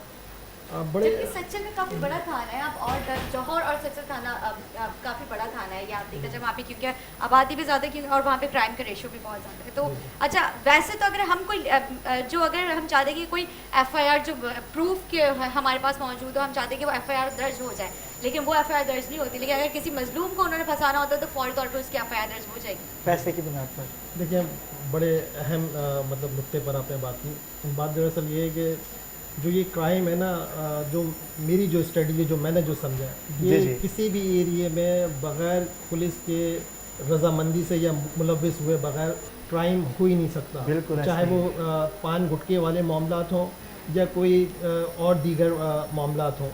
लेकिन इसका मतलब ये नहीं है कि हमारी पूरी ही पुलिस फोर्स जो है वो ख़राब है, हरगिज़ ऐसा नहीं है। जी हाँ, अच्छे बुरे हर इदारे में हर जगह हैं और मैंने ऐसे ऐसे पुलिस कॉम्पिटेंट लोग भी देखे जो बड़े ऑनेस्ट और जो है बहुत अच्छे काम भी करते हैं। और इन्हीं के अंदर जो ना बहुत से ऐसे लोग हैं जो गलत जो है काम भी करते हैं। अब आप जैसे कि कह रहे हैं कि जो FIR है वो एक जो है जिससे किसी को फंसाना होता है उसको जो है ना फंसा दिया जाता है, तो बिल्कुल ये बात ठीक है, ऐसा भी होता है और ये बात आपकी अपनी जगह दुरुस्त है। लेकिन ये कि अगर किसी को इस तरीके से गलत तरीके से फंसाया जाता है, चाहे उसमें कोई भी मुलविस हो, वो शख्स आगे बढ़कर उसके ख़िलाफ़ आगे एक्शन ले सकता है। लेकिन उसके लिए एक जद्दोजहद है, मेहनत है, वो करना पड़ती है। तो लॉ मौजूद है उसके लिए। तो वो लॉ क्या होते हैं, क्योंकि मैं खुद भी चाह रही हूँ, हमारे नाज़रीन भी चाहते होंगे कि उनको पता चले कि कानूनी क्या तरीक़ेकार होते हैं कि इस तरह की जो काली भेड़ें हैं जो पैसे लेके रिश्वत लेके वो जो है मजलूम को फंसाए, तो उन काली भेड़ों के खिलाफ क्या कार्रवाई हो सकती है कानूनी? देखिए, इसका तरीका ये है कि जो कंप्लेनेंट हैं, जो मुद्दई जिसे कहते हैं, जो FIR वगैरह जो लॉन्च करवाता है, चाहे वो एक आम आदमी हो या वो कोई पुलिस वाला हो, कोई भी हो, अगर वो FIR दर्ज हो जाती है और वो शख्स उस झूठे केस में मुलव्विस हो जाता है, और वो ज़ाहिर है, मैं आपको बताऊं कि FIR एक ऐसी चीज़ है जो एक गरीब आदमी को तबाह कर देती है, यानी कि उसका घर बिक जाएगा, उसके बर्तन बिक जाएंगे, वो जेल देख कर आएगा, चाहे उसने वो जुर्म किया है या नहीं किया है, लेकिन उसने जेल की शक्ल देख कर आनी है, और एक क्रिमिनल रिकॉर्ड भी आ जाएगा, उसका एक बेवजह का रिकॉर्ड भी बन गया कि उसकी FIR लॉन्च हो गई, वो जेल भी देख। निशान भाई ऐसा ही है, ऐसा रहेगा भी, और हम तो आपको बाखबर कराची में आपको हर हफ्ते इनवाइट किया करेंगे, क्योंकि टाइम बहुत कम है, हमने इतने से वक्त में सबको बुला के जाना, उनसे पूछा कि बाखबर कराची, एक लास्ट कमेंट आप बाखबर के लिए कराची के लिए दे दीजिए, फिर उसके बाद शाहिद भाई से एक लास्ट कमेंट। सबसे पहले शाहिद भाई से लेते हैं, वालिद साहब बहुत अच्छा प्रोग्राम है आपका ये बाखबर कराची जो है, और ये इसको बहुत कराची वाले लाइक कर रहे हैं, क्योंकि यहाँ के बहुत मसाइल हैं। सबसे बड़ा मसला ये है कि आबादी इसकी बहुत बढ़ चुकी है, सिंध गवर्नमेंट कराची वालों को नौकरियाँ नहीं देती, हालांकि अगर ये चाहे यहाँ पर अपने ऑफिस खोलें, लोग को काम करेंगे उनके लिए, अगर ये काम करेगी पीएस पार्टी तो लोग इनको वोट देंगे और ये कामयाब भी होंगे, बिल्कुल। लेकिन ये ऐसा मतलब करते नहीं है, क्यों नहीं करते ये अल्लाह बेहतर जान सकता है। लेकिन इस बात पे ये तो ऐसी गुफ्तगू जो करते रहे, वो सिलसिला ख़त्म भी नहीं हो सकता। जी ज़ीशान भाई, आप क्या कहेंगे बाखबर कराची और हमारी इस काविश को? लास्ट कमेटी आपका, हमारा वक्त बहुत कम है। आपका, आपकी टीम का और इस प्रोग्राम का, और आप ये जो इतने अहम मौजूदों पर बात कर रहे हैं, बड़ा ज़बरदस्त प्रोग्राम है। आइंदा ये गुफ्तगू हमारी अधूरी है, जी अभी होगी, वो अभी अधूरी बात रहेगी जो आप मुझसे पूछना चाह रहे थे, वो अगर लेकिन अगले प्रोग्राम में इंशाल्लाह मैं उसका जवाब दूंगा, बिल्कुल इंशाल्लाह, ताकि जो आम आदमी है वो भी इससे अवेयर समझ सके, सीख सके। तो मैं हाजिर हूँ सर, बहुत शुक्रिया, थैंक यू। नाज़रीन, आपने सुना ज़ीशान भाई को, शाहिद भाई को, ये हमारे साथ मुसलसल हमारे अगले शो में भी हमारे साथ होंगे। निदा, आज का शो बड़ा अहम था और आपका बहुत शुक्रिया दोनों का। चलते हैं नाज़रीन, अब इजाज़त लेने का वक्त आ गया है, इंशाल्लाह आपसे मुलाकात होगी कल एक नए टॉपिक के साथ।